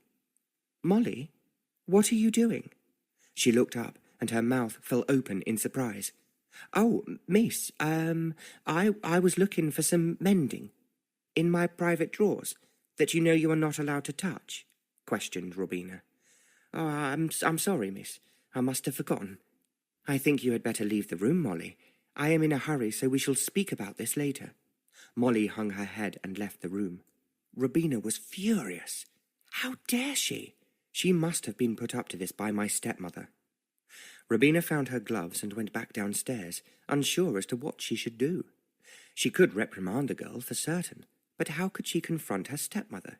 She had no firm evidence that it was she who was at the bottom of it all, and she may say that as mistress of the house she was entitled to look there. "I will have to deal with this matter later," thought Robina firmly as she approached the stables. As soon as she was riding Firefly, she forgot about Molly's sly behaviour and began looking forward to seeing the Earl once more. On arrival at the castle, she noticed that the builder's cart was parked at the side of the castle next to the tower. Men were mixing cement and carrying hods full of bricks up the winding stairs. "Things are clearly well underway," she thought as she dismounted Firefly and walked towards the Earl, who was standing at the base of the tower in deep discussion with the foreman. "Ah, Robina," he cried, with his eyes lighting up. "Can we meet by the stable field in 15 minutes? I am certain that you will enjoy looking at my horses. I have a new Arab stallion I would very much like you to see." "Oh, very well," replied Robina, a little taken aback that he had not asked her into the castle. She wandered off towards the stables and found the head groom. "His lordship has told me that I may view his new acquisition." "Aye, miss. Come this way. This be Saladin," he said, indicating a handsome white stallion in the stall next to Firefly. "Oh, my goodness, he's so beautiful," cried Robina, putting her hand out to stroke the horse's nose. "Better horse you won't find in the whole country," boasted the head groom before disappearing. Robina admired the stallion for a few moments, and then, having made sure that Firefly was not getting jealous, she made her way to the nearby field. She enjoyed watching the horses running free, and the Earl had a lush green field exclusively for their use. She was entranced watching the half-dozen or so of the finest horses she had ever seen, as they gambolled and munched contentedly on bales of hay hanging from a tree. "They are better cared for than some humans," she thought. A soft touch on her shoulder made her jump. She turned around to find herself looking straight into the Earl's startlingly blue eyes. "Robina, I do apologize for keeping you, but please come with me now. I wish to show you how the tower is progressing." He took her hand, and Robina blushed to the very roots of her hair, as it was such an unexpected gesture. She felt quite uncomfortable as he led her back to the tower. "Where are the men?" she asked as they reached it. "They are enjoying a tea break in the kitchen. Mrs. Osage always has a large kettle on the hob in readiness for them. I am told they drink enough to water several fields." Robina laughed shyly, for the Earl had yet to let go of her hand. "Come, shall we climb up the tower?" he suggested gently as he looked into her eyes. "But it is not yet finished. Would you not prefer that I wait until it is?" The Earl simply smiled back at her and led her into the dark entrance. They climbed the winding stairs.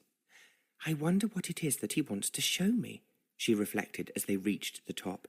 "It is not as if I have not seen the view before." As they stood at the tower's summit, she could see that some of the brickwork had been replaced, and it would not be long before it was all restored to its former glory. "Robina," began the Earl, taking her hand again, "I am sorry that I kept you away from the castle for a few days. There were several delicate matters to attend to that involved Ellis. You will not be seeing him again. I have sent him packing." "Do you mean you have banished him?" "I suppose you could say that, although banishing sounds rather drastic."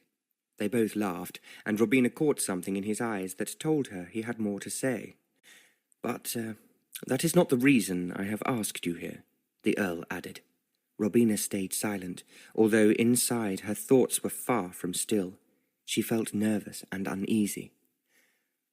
"Robina," the Earl continued slowly, enfolding her hands with his, "I have been thinking of nothing but you for these past few days, and I must tell you that I am utterly in love with you. That appalling business with Ellis has only served to compound what I was already feeling. If I am honest, I have loved you since we were children together, and I am not a man to hold back when I have made my mind up. So I would be honoured if you will agree to be my wife." Robina stood there, with the wind blowing through her hair and the Earl holding on to her hands. She looked into his eyes that were so full of love that she could scarcely meet his gaze and did not know how to answer him. "Please, Robina, what do you say to me?" he asked pleadingly, his blue eyes willing her to open up her heart to him, a heart that at that very moment was racked with confusion and astonishment. Chapter 8. The Earl gazed at Robina in expectation of a reply. She could see in his eyes how much she meant to him. "What shall I say to him that will not hurt him?" she thought, as the wind whipped at the loose ends of her hair. "I am not ready for marriage." They stood for several moments with Robina unable to reply, and the Earl holding her hands tightly. She could not meet his eyes, for it pained her to see so much love there. She felt confused. She liked him well enough, but romance. At last he let go of her and said with a sad note in his voice, "I can see that I have made a mistake in springing this on you. Forgive me. I will not mention it again, as I have obviously spoken out of turn, and it has embarrassed you. There are several letters that require attention. I will understand if you wish to go, but I would appreciate your help. Matters have piled up over the past few days, and I have had no opportunity to attend to them. We will not speak of this matter again unless you wish to do so." Robina felt very relieved, but at the same time her heart and throat contracted with emotion. "It is as if he has read my mind," she thought. She watched as his strong back moved down the staircase in front of her. She could see that the workmen were in the process of installing electric lights as she had suggested. Goodness, I did not have the slightest notion that marriage could be on his mind, she said to herself as they entered the study. I had no clue that he had ever thought of me romantically. The Earl rang for tea, and they made a start at their day's work. What he had said was put to one side as they concentrated on clearing a mountain of correspondence. Robina's efforts to entice tourists to the castle were beginning to pay off. There was a long letter from a company in London interested in providing special carriages to ferry guests to the castle, and another from a printer who offered generous discounts for invitations and leaflets. I have a letter here from Harrods, who are happy to supply us with food in as large a quantity as we require, called out Robina enthusiastically. Well done, Robina, answered the Earl, giving her such a sad look that her heart almost melted. Before we know it, we shall have our first party of guests arriving, and I do hope that we shall be ready in time. Might I suggest, then, that you start working on the decorating, my lord, as soon as the rebuilding has been completed? The Earl paused for thought. In that case, I need you to speak with the decorator at once. Things are progressing so fast that the first rooms will be finished before the end of the summer. I have not given any thought to colours. Perhaps you can suggest some. I would be delighted, replied Robina. Mamma had excellent taste, and kept many samples at Trentham House. I shall write to her people in London, and ask for samples of their latest ranges. Thank you. I confess I would not know where to start. I have always considered these kinds of activity to be women's territory. I would not expect an army man to be conversant with the latest styles for the home, she parried, laughing, in the same way that I would not have an idea how to lead a parade or plan a battle. Oh, you dignify my contribution too highly. I did not plan any battles in India. It was as much about keeping the peace as anything. But there is still a skill in that too, I am certain, and you were responsible for a troop of men. Perhaps, but I am distinctly more scared by the thought of colour palettes than a whole host of marauding natives. As they laughed together, Robina was glad that any awkwardness between them had now disappeared. But she did wonder why suddenly she seemed to be besieged by men who wanted to marry her. I am certain that there are many young ladies who would eagerly change places with me, she mused, as she buried herself answering invitations to balls that the Earl had received and organising his diary. But marriage is not something I would want to consider at present. She worked tirelessly until 5 o'clock struck, and then yawned and stretched. Yes, I do believe it is time for you to go home, commented the Earl. But there is still so much more to do, she protested, indicating a list of things to do covering an entire page. I think you have done enough for one day. Now, let me ring for Marriott to call for Firefly to be brought to the front for you. Thank you. I am just a little tired, she confessed gratefully. But before I leave today, there is something I wish to say to you. Oh? She took a deep breath. My lord, I am very flattered by your proposal, and I want you to realize that my refusal is not in any way a personal slight on you. You are a fine man, and any woman would count herself fortunate to have you as a husband. However, I have no wish to marry anyone at all at present, in spite of what Papa and stepmamma would want, and I hope that we can remain friends and continue as we have been. I love working for you, and I would not wish to jeopardize that. The Earl looked down and slowly nodded his head to signify that he understood. There was something about his manner that touched Robina's heart. But I have your assurance that our friendship will continue, he asked without looking up. Of course, she replied, rising from the desk. Robina, said the Earl, whatever you wish is my command. As I said this morning, we shall not speak of this again unless you desire it. Friends we are, and friends we shall be. He really is such a gentleman, she thought, as he accompanied her along the corridor to the front entrance. 10 minutes later, whilst mounting Firefly, she caught the Earl gazing at her wistfully. I shall see you again tomorrow morning at 9, she promised. Racing off down the drive, she suddenly felt sad. Was I just a little hasty in refusing him? I don't understand why I have such a pain in my heart if I only feel friendship for him. I wish I had someone to advise me. It is at moments like this that I miss my mamma so much. She would know why it is that I feel as I do now.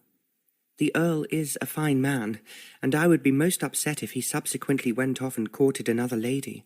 After all, when a man has marriage in mind—" All the way back to Trentham House, Robina could not stop thinking about it. She arrived home to find the phaeton was ready and waiting outside. "Can my stepmamma be going away?" she wondered hopefully as the footman brought out a large trunk. Charles came up and helped her down from Firefly. "Ah, look at him," he said fondly. "He be ready for his stall and a nice bucket of water." "Yes, we flew back today," she answered, patting the horse's big head. "Perhaps I should have named him Lightning." Charles laughed and then led Firefly away. At the very same moment her father appeared at the door, wearing one of his best suits and a top hat.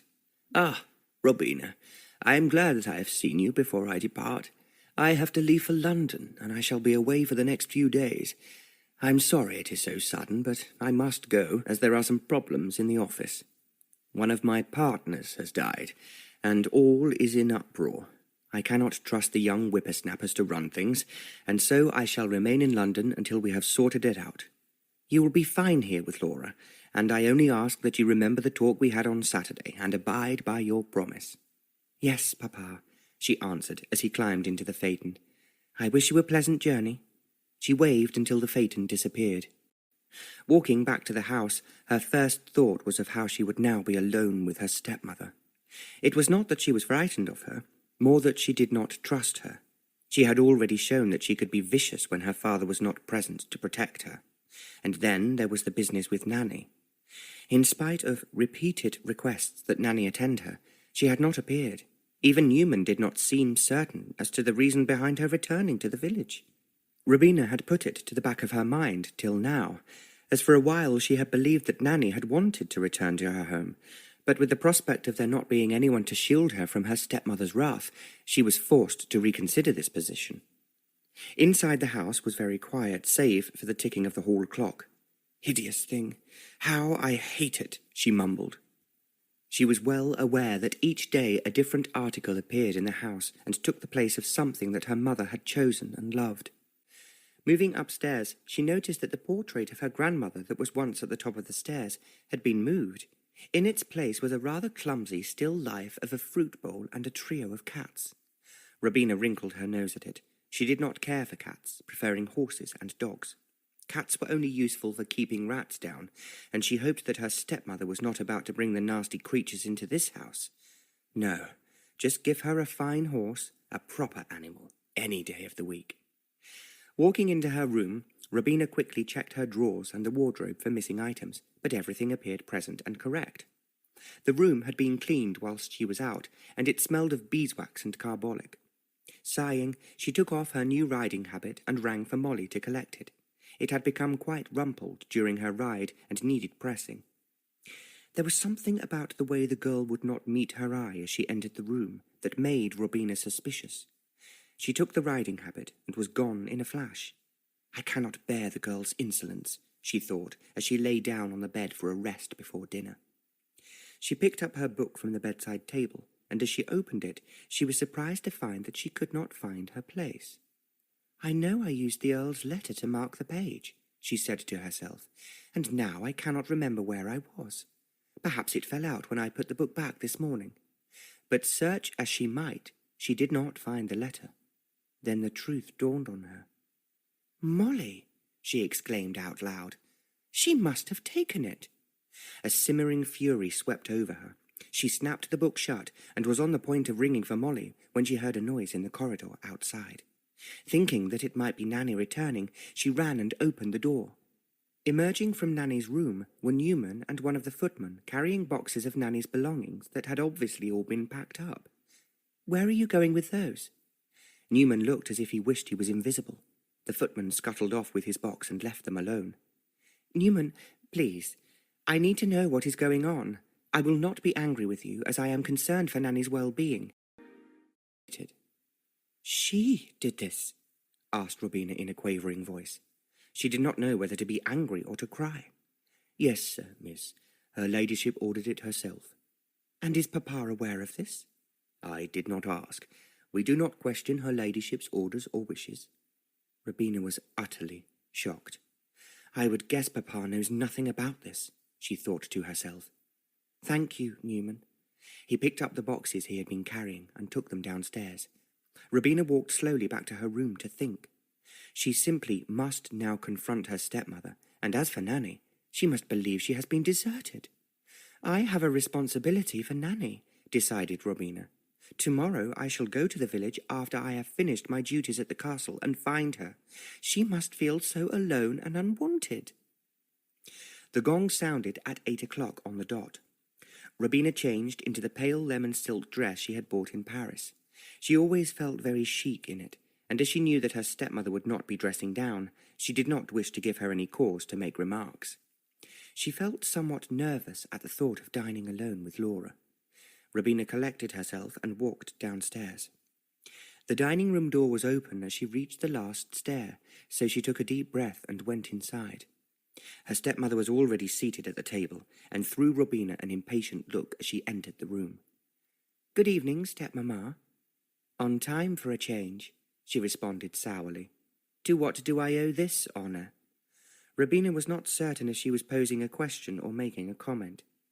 "I am very sorry, stepmamma. I have obviously done something to annoy you, but I cannot think what it is." She sat down in her chair and waited for a reply. Laura was yet again wearing her mamma's diamonds, and Robina had to bite her lip so as not to make a remark. To her surprise, she simply laughed. "Don't look so serious, Robina. Do you not have any sense of humour? You must take after your mother, as Herbert has the most delicious sense of fun."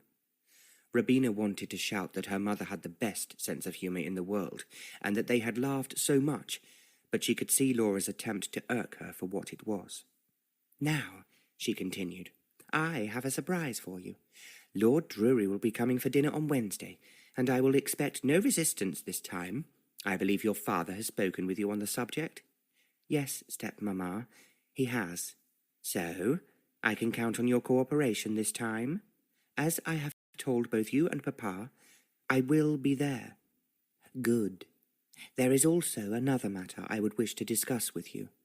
I do not like the idea of your working for a living in the least. It is not fitting for the daughter of one of the most important gentlemen in the county to work as a common secretary. I want you to write to the Earl and tell him you cannot possibly continue to work for him." "But, stepmamma, you misunderstand his intentions. He certainly does not see me as a mere secretary," replied Robina, who decided that it was high time that she threw her stepmother off course. "He has made it quite clear that he wishes to court me." "Then why hasn't he asked to see your father? Any gentleman with intentions on a young lady would do." "No, Robina, I don't believe you for a moment. In any case, the Earl is far too handsome and important to favour you with his attentions. Really, you are quite deluded. He declared his love for me only this morning. I do not tell lies. You can ask him yourself." Her stepmother stared at her across the table with a mixture of loathing and disbelief. Her chest heaved, and a slow flush of pink rose up it. "Are you really asking me to believe this nonsense? If you think that by lying to me you will be able to prevent Lord Drury wooing you, then you are very much mistaken. He is not a man to be easily deterred." Robina could hear that her trump card had fallen on fallow ground. What use was it if her stepmother totally refused to believe her? She could hardly go to the Earl and ask him to write a letter stating that he had proposed to her, and that she had turned him down. Newman brought in lobster bisque, usually one of Robina's favourites. However, with her stepmother sitting there glaring at her, she found it difficult to consume anything. They sat and ate in silence. Finally, as the dessert was served, Robina found her tongue again. "I was wondering where Nanny was," she asked as casually as she could. "I have dispensed with her services. She is too old to be of any further use, and Molly is young and strong." "I don't care for Molly," retorted Robina. "I would like Nanny back, please. Nanny has served this family for long enough. I am not concerned whether or not you like Molly. There is nothing wrong with her, and so she will continue to be your maid." Robina could see that she would not get the better of her stepmother by arguing. It was clear that she would not be swayed by any amount of pleading with her. "Even if it means going behind everyone's back, I shall reinstate Nanny," she vowed. I will never allow this woman to drive a wedge between me and anyone from the past. I owe it to Mamma's memory to ensure that one of her old servants is properly looked after, and not just discarded because it suits my new stepmamma. With her mind made up, Robina's confidence grew. She would bring Nanny back to Trentham House. She would. Chapter 9. To outward appearances, Robina appeared to be the compliant stepdaughter. That morning, over breakfast, she informed her stepmother she would like to tell the Earl that very day that she could no longer work for him. "I shall explain it to him in person," said Robina. "I think that he deserves that much." "That is so thoughtful of you, Robina," she replied with a triumphant smile. "And so you will be at the castle today? Don't mention that another is wooing you, as it may offend him. If indeed he has proposed to you, as you have suggested, you must make quite certain that you don't upset him in any way, as he is so influential in this county. Your father would be most displeased if he came home to find he has been ostracized through your actions." Robina was surprised that her stepmother appeared to be behaving in a more reasonable manner. "Yes, I ought to stay for the day and finish off what I can. I promise I will not mention Lord Drury." "Good. Make certain that he knows this is the last time you go there to work. I cannot imagine what he was thinking of employing you in the first place. Could he not find some middle-class matron who would have done just as well? I think it was my expertise in French that caught his attention. He wishes to attract European visitors to the castle, and my linguistic skills would have been useful." "Oh, everyone speaks French these days," said her stepmother dismissively. Robina could not help but smile, as she knew very well that Laura's French was poor. She finished her breakfast, and then made her way quickly to the stables, where Firefly was waiting to take her to the castle. "I don't like to make false promises to anyone," she thought as she galloped along, "but if it means that I can do what I have to, then I am certain that God will forgive me." She arrived at the castle rapidly. It seemed that now Firefly knew the way so well he covered the distance incredibly speedily. The Earl was outside the tower as she arrived. The builders were heaving the new battlements up the outside wall with a winch. "Robina, look over here," called the Earl. "The finishing touch. The men worked all night in order to be ready to install them this morning." Robina nodded her head appreciatively. With the tower almost finished, she would have to concentrate on the interior decor rather sooner than she had thought. "It will look magnificent," she said as she jumped off Firefly and hurried over to where the Earl was standing. He looked at her fondly as she drew level with him. "There is something I wish to ask you," he began confidently. "I have just had the plans for the ballroom from the architect, and I would like you to look at them and give me your opinion. Would you do that for me?" "I would be delighted," answered Robina, thrilled that he trusted her judgment. The ballroom was originally 2 large rooms, which the Earl intended to enlarge to create one huge space. "I want it to be the finest ballroom in the whole of England," he enthused as they reached the study. "But it would have to be in full keeping with the style of the castle, and it would not do to have anything too modern." Yes, I agree, my lord," remarked Robina as she studied the plans. "These windows he has drawn, here and here, they are far too modern. They should be high and in the Tudor style." "That is what I thought too. But the architect is a frighteningly opinionated fellow, and, to be truthful, I am a little in awe of him. If he was an army man, I would know how to deal with him. But artistic types—" Robina laughed. "I understand what you are saying, but you must be firm. You are paying for these works, my lord, and you must have what you want." "Naturally. Now, Robina, there is something else I would have you do for me, and I am afraid it involves your going out again." He walked to the window and picked up a piece of panelling. "Do you see this? It's a sample that the carpenter has sent for the new library. I confess I am not fond of it, but I don't have the time to visit his workshop and see whatever else he has to offer. He is expecting me at 11 o'clock this morning, so I wondered if you would go instead. You may take my carriage." "I would be happy to," agreed Robina, getting up from her desk. "Good. I will ask Marriott to have it made ready for you. You will need to leave in about half an hour." He had no idea that there was another reason why Robina would be thrilled to go into the village. "I can see the carpenter, and then ask the coachman to take me to Nanny's house," she planned, almost rubbing her hands together in glee. She hummed to herself as she worked. Once or twice, She looked up to find the Earl staring at her, but he immediately averted his eyes. "Have you heard again from Ellis?" she inquired, as he looked down once more. "Not a word. Not even a begging letter for money. Marriott said that he has heard he is staying in an inn in the village, but that no one has yet seen him.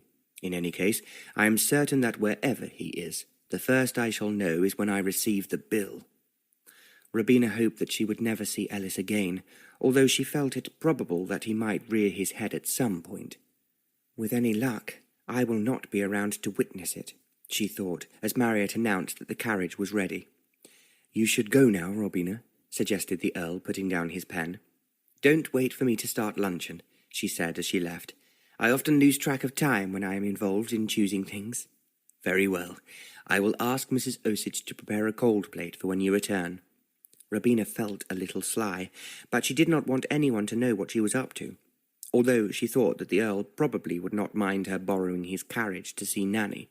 She did not want to have to explain herself. Outside, Morton, the coachman, was waiting to open the door for her. The Earl's carriage bore his crest, and was very smart indeed. It was dark green, and the interior seats were dark green velvet. Robina sank into the plush seats, and marvelled at the luxuriousness of the interior. It was far nicer than her father's newly refurbished phaeton. "If only stepmamma could see me now," she mused, smiling to herself, as the Earl's carriage pulled away from the castle and headed off for the village. The carpenter's shop was next to the smithy. Robina knew it well, as she had often accompanied Charles to buy supplies for their modest forge at Trentham House. There were some things that Charles could not do, and then he would take the horse or the broken implement to Mr. Walters, the blacksmith. Mr. Armstrong, the carpenter, was understandably surprised to see Robina alighting from the carriage, and not the Earl. "Why, Miss Melville, this is a pleasant surprise." "I am the Earl's secretary now," Robina told him, shaking his hand, "and he has sent me to discuss the wood panelling with you." Morton interrupted them. "I'll take the carriage round to the rear, and wait for you there, miss." "Thank you so much, Morton," she replied, paying little heed to him. She was far too excited at the prospect of choosing new wood panelling for the library. Inside the carpenter's workshop, Robina inhaled the smell of sawdust and timber. It was almost as intoxicating as a visit to the florist, and she loved the scent of freshly milled timber. Mr. Armstrong employed 2 men, and they shared a huge bench covered in sawdust and wood shavings. "If you'd come over here, miss, I have the samples his lordship is interested in." Robina carefully studied the timber panels, and then decided upon a light oak. "Can this be waxed?" she asked. "Of course. We will install it in its natural state as you see it here, and then the French polisher can come in and finish it off." "And is this extra?" The carpenter looked thoughtful for a moment, and then said, "I'll include it, seeing as it's for the Earl." Robina rewarded him with a beaming smile. "Would you be good enough to let me take a panel away, so that I may show him what I have chosen? Here are the measurements for the library. I'm certain that you will be able to work out how much is required from them." "Very good, miss. Please do send his lordship my best wishes," said Mr. Armstrong, as he escorted her to the rear of the workshop. Morton was already in his box when she returned to the carpenter's yard, and the carriage door was open.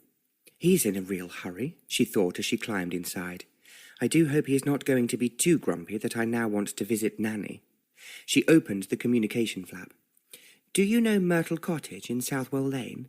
"Aye," came the gruff reply. "Take me there, please," she said, thinking how odd Morton sounded. "Perhaps he has been smoking, or has been affected by the wood shavings," she thought as her nose was itching from inhaling the dust. The carriage pulled out of the yard, and Robina sank back into the comfortable seat. "Morton is taking a strange route," she wondered, as the carriage hurtled out of the high street and towards the woods. "Perhaps he knows a shortcut." Nanny's cottage was on the outskirts of the village, set back from the road, but she was sure that they were travelling in the opposite direction. "We should be there by now," she thought, slightly worried that Morton had lost his way. She opened the flap to speak to Morton, but as she did so, she found that something had been jammed into it, so that she could not talk through it. "What is going on?" she worried, as panic began to flood her body. The carriage was picking up speed, and as she tried to handle the carriage door, she found it was locked. "Morton? Morton?" she shouted out as they rattled down the lanes. "Please, stop! You are frightening me!" But Morton took no notice. "I am being kidnapped," she said to herself finally, as the awful reality of her situation dawned upon her. "But why is Morton doing this?" Fear clutched at her heart as the carriage plunged onwards. "I could open the window and try to jump out," she murmured as she held on to the sides of the carriage in order to steady herself. "But we are going so fast, I would surely be killed." Tears began to pour down her face as she became more and more terrified. "Who would want to do such a thing to me?" she asked herself. "There is only one person I can think of who would dream up such a scheme. But who has she engaged to do her dirty work for her?" After what seemed like ages, Robina saw that they had come to a halt outside a deserted-looking farm that lay at the end of a long track. It was so isolated that in all the years she had lived in the county, she had never come across it. There was a small yard to one side and the remains of a vegetable patch on the other. There was a barn that was large enough to hold the carriage and a stable for the horses. Presently, the carriage door was wrenched open, and a figure lunged inside and pulled her out. His strong arms grabbed her around the waist and hoisted her down to the ground. "Put me down, whoever you are," she cried angrily. The hollow laughter that answered her told her that it was not Morton who held her fast. No, it was someone altogether more familiar. It was Ellis. "What do you want of me, and where is Morton?" she howled. Ellis did not answer. He simply dragged her towards the house. Bolting the door behind him with his left hand, he threw Robina across the room with the other. Pulling off the heavy coachman's coat, Ellis revealed himself for the first time. "Morton should just about be waking up now. It's a pity he had to suffer. I have no quarrel with him." "And you have one with me?" screamed Robina. Ellis laughed again, a cruel sneer playing across his features. "Not really, but you are the means to an end. If my brother sees fit to throw me out and abandon me, then what am I to do for money?" "So you have kidnapped me in the hope of gaining a ransom? You are very mistaken. My papa is in London on business, and he is not a man who is easily duped into parting with his money." "You silly girl," snarled Ellis. "you flatter yourself to think that you are worth that much to me." "The Earl will miss me, and will send a search party for me. You will be discovered, and then you will be in dreadful trouble." Robina shouted at him, starting to cry. "You should save the tears for someone who gives a tinker's cuss," said Ellis coldly. "And as for my brother, what makes you think that he will know where to find you?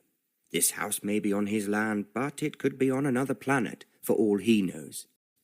"But Morton—" "If the silly old fool is awake by now, what will he have to tell? That someone hit him over the head and stole the carriage. He will not have seen me make off with you, as I made certain he was out cold before you even left the carpenter's workshop." Robina lay on the floor. Her dress had been torn in the struggle, and where Ellis had gripped her so hard, she had bruises in the shape of finger marks. "In any case, if my brother is too mean to give me money, then there are several others who will, for services rendered, so to speak. Your dear stepmother, for instance." Robina looked up at him in horror. You know my stepmother?" Ellis laughed out loudly, and regarded her as if she was a small child. "Of course I do. You could readily say that Laura and I are on very good terms. She's a most fascinating woman. Although my tastes usually run to much younger types, there is something about her cruelty and ambition that I can understand." "But you said she had paid you money. Why would she do that?" "To kidnap you, dear simple little Robina. Lord Drury is a very old friend of hers, and she wishes to oblige him. I have to say, he must want you very much, as the money I was given to abduct you was considerable. Had I known you would command such a very high price, then I would have cut out the middleman and done it myself." You mean I am being bought and sold like a prize heifer?" "Oh, don't be so harsh on yourself. I like to think of you as more of a very rare and beautiful fawn."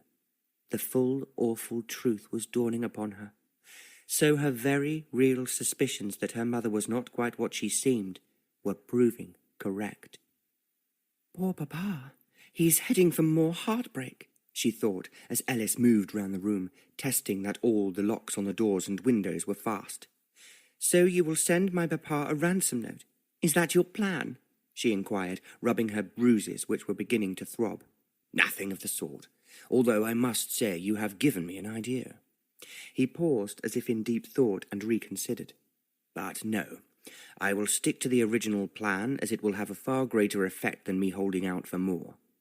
"What do you intend to do with me, Ellis?" Robina's voice was quivering, as she had only seen too clearly in the past how cruel Ellis could be. "Oh, I don't intend to do anything other than keep you here until morning. And then an amenable vicar will arrive, along with Lord Drury and Laura, and you will have no choice in the matter of your marriage, as the vicar will make certain that you and Lord Drury are joined together right here. I had planned to snatch you on your way back to Trentham House, but your outing in my brother's carriage proved the perfect opportunity. It also saved me having to steal the buggy that the estate workers use, and provided me with the perfect disguise." "You cannot do this. You cannot," cried Robina, as the full horror of what was about to happen to her sank in. "And, of course, the most delicious bonus to all this is the ridiculous infatuation that my brother seems to have conceived for you. Not only will I be earning for myself a substantial sum of money, but I will be able to pay back that stupid brother of mine in a manner that I could not have dreamed of. I hear the fool has proposed to you." "How could he know about it?" thought Robina. "Stepmamma must have said something to him, and I did not think that she believed me when I told her." He stared at her, his black eyes full of contempt. Robina doubted that Ellis could ever love anyone as much as he loved himself. She hung her head in misery, unable to meet his gaze. "So, it is true." He threw his head back and laughed loudly. It was a horrible, cold sound that chilled Robina to the core. She wondered what could have happened to him to make him so bitter and twisted. Could two brothers ever be so unalike? Ellis left her for a moment, and Robina could hear him rummaging around next door. He reappeared shortly, holding a length of cord in his hand. "No, not that, please," pleaded Robina, who feared that in spite of what he had just told her, perhaps he was about to strangle her. "Don't make a fuss, Robina, my dear," he snarled, coming close to her. He pulled her to her feet and then threw her into a wooden chair near the fireplace. Deftly, he bound her hands behind her and looped the cord around the back of the chair so that she could not move. He then took another length of cord from his pocket and wound it round both her ankles several times before winding it tightly in between so that she could not move her feet. "There," he announced triumphantly. "That should prevent you from running away in the middle of the night like you did last time." "Oh, yes, your stepmother has told me everything. I must say, you are far braver than I would have believed. Slipping out when everyone was fast asleep, and then taking sanctuary at the castle. My word, my brother is a weakling when it comes to a pretty face. He cannot call himself a man." Robina was shaking with fear, but it did not prevent her from shouting at Ellis. "Your brother is a true gentleman. He would never dream of hurting a woman in the way you enjoy. And for money, too. Ellis, are you not concerned at the shame your actions will bring upon your good family name?" "What has my family ever done for me?" he sneered. "I am to be ostracized and made to pay for one or two little indiscretions. I am certain that my darling brother did not think twice when he raised his sword in India." By this time, Robina was silently crying. She could not bear to hear the Earl spoken of in this manner. "Your brother is a kind, decent, and brave man," she cried from deep in her heart. "He is noble and upstanding, and would rather die than see his family name besmirched by scandal." Ellis looked at her and narrowed his eyes. "It sounds to me as if he is not the only one who is in love." Robina was taken aback. Could what Ellis had just said be true? Was she in love with the Earl and had not realized it? "No matter. It is of no consequence to me if you are. I'm only concerned with receiving the balance of my payment and hurting Robert. I do hope that you're going to be very happy with Lord Drury. I hear he is a lusty man for his age." Ellis laughed again and got up to leave. Now, I am feeling hungry, and I am meeting Laura at the Three Oaks Inn.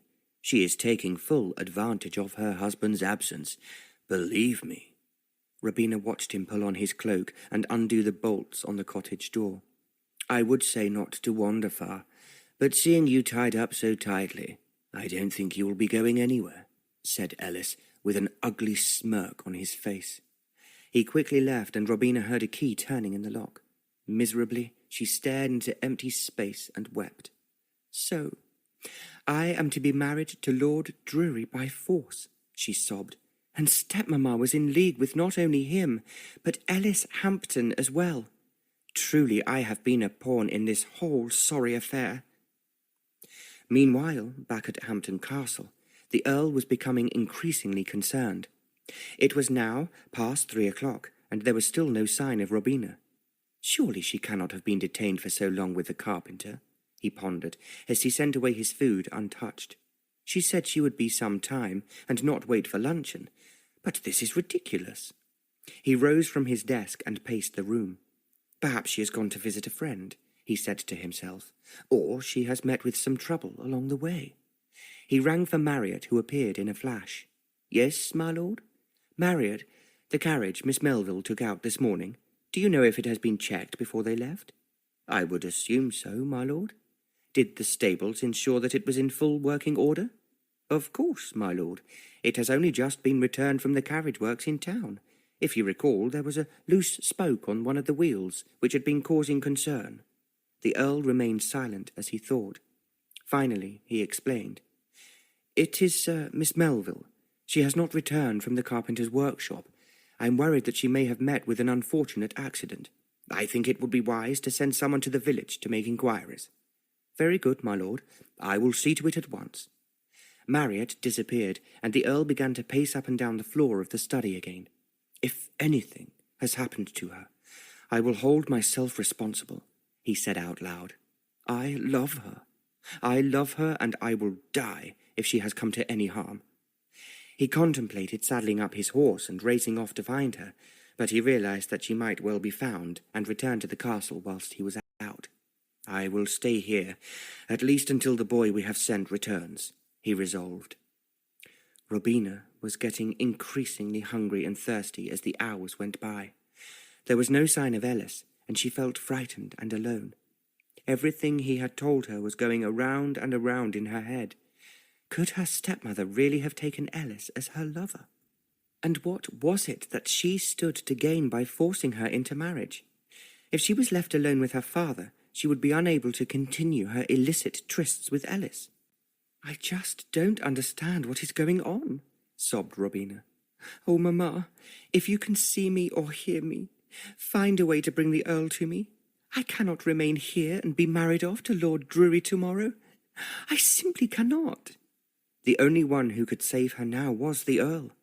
"Oh, Robert," she whispered, "I think I have been a fool as far as you are concerned. Please send out a search party for me. I am in very grave peril." She prayed and prayed as hard as she could, with tears running down her face. "Do not hesitate. Come and rescue me," she cried, hoping against hope that her prayers would be answered before it was too late. "Robert. Oh, Robert." Chapter 10. Whilst Robina was trying to prevent her limbs from going to sleep, tightly tied to the chair at the farm, the Earl was beside himself with anxiety at the castle. He continued to pace up and down the study until the stable-boy returned a few hours later. "Where is Miss Melville?" he called as he ran out to the drive to meet him. "I couldn't find her, my lord," panted the stable-boy. "I went to Mr. Armstrong's workshop, and he told me that she had been there earlier for a time, and had got back into her carriage and left just before lunch." "But that was hours ago. Has there been no sign of the carriage?" "No, my lord." The Earl dismissed the boy and walked slowly back towards the house. If Robina was not in the village, then where on earth was she? "I don't care what has happened to my carriage. My only concern is for her," he muttered to himself as he went into the drawing-room. The windows overlooked the drive and gave him a good vantage point should the carriage return. The drawing-room was one of the rooms Robina was helping him to renovate. Although there was nothing structural to change, the Earl had decided that he wanted a different colour scheme and new furnishings. He picked up a book, intending to read it, but found he could not concentrate. All he could see was Robina's lovely face, and the ugly thought that she might be lying somewhere, injured, or worse, tore him in two. He could not rest. He put down the book and went to look out of the windows for a second time. Straining his eyes, he could make out in the distance what appeared to be a cart ambling down the drive. A shout out in the hall prompted him to leave the window and run outside. "My lord!" The Earl hurried towards the cart, not caring if he appeared undignified in doing so. As he approached, he could see that two of the villagers were driving it, and there was a slumped figure in the back. "Robina," he breathed, straining to make out who it was. But as he drew nearer, he could see that the person in the back of the cart was a man and not Robina. The cart pulled up to a halt, and one of the villagers doffed his cap at the Earl. "Begging your pardon, my lord, but we found this poor man crawling along the high street in a daze. He's been hit over the head, so he has." The Earl leaned over the side of the cart and saw that it was Morton, his coachman, who lay there. He was semi-conscious and was holding his head and groaning. Congealed blood was caked upon his temple, and his hair was matted with the stuff. "Morton, what has happened to Miss Melville? You must tell me how you came to be in such a terrible state." "I'm sorry, my lord, but someone came at me from behind. I was minding my own business at the back of the carpenter's shop, awaiting for Miss Melville to come out, when someone hit me over the head. I repeat, where is Miss Melville?" he cried again, becoming quite agitated. "I don't know, my lord. Whoever knocked me out stole the coach, and I suppose Miss Melville with it." Abducted? But why? Why? Who on earth could have done this to her? "I don't know, my lord. 'Tis all very curious." "Take Morton in and see to him at once," ordered the Earl. "He has been a very brave man." He indicated to the men to take their cart round to the stables, and swiftly ran back inside the castle. "Marriott, I am going out to look for Miss Melville. I would like you to assemble as many of the male servants as you can spare. Tell them to meet me at the stables." Marriott nodded and hurried away. The Earl picked up his riding whip and gloves and headed towards the stables. The castle became alive with the sound of shouting and people running hither and thither as he strode across the courtyard to where Saladin, his new Arab stallion, was waiting for him. A small collection of stable boys and grooms were already mounted and ready to obey his commands. "Come, my fine beast, we shall see if you are as swift as I have been led to believe," whispered the Earl as he leapt onto Saladin. As he led the throng down the drive, he murmured under his breath, "Hold on, Robina, my darling, wherever you are. I am coming for you. Oh, God, I do hope I am in time to rescue you from whatever peril you face." The afternoon was wearing on into the evening, and Robina was becoming more and more distressed. She had cried and cried until she had no more tears left, and now she was utterly exhausted. Every sound she heard outside made her jump, and at any moment she expected a drunken Ellis to come crashing in through the door. "If his idea of a game is to attempt to kiss me in order to frighten me, I cannot bear to think what he might do if he has been drinking at the inn," worried Robina as she steeled herself. "Oh, mamma," she implored, looking up to heaven, "ask the Earl to make haste to save me. Should Ellis tire of stepmamma's company, he may be back here seeking mischief." Outside, the wind was blowing a farm gate open and shut. Each bang made Robina's heart race so fast that she found it difficult to breathe. "Oh, mamma, keep me safe," she prayed, as the gate banged noisily in the breeze outside. The search party arrived in the village, and the Earl wasted no time in locating the carpenter's workshop. He found it closed, but, undeterred, he hammered on the door until Mr. Armstrong came to answer it.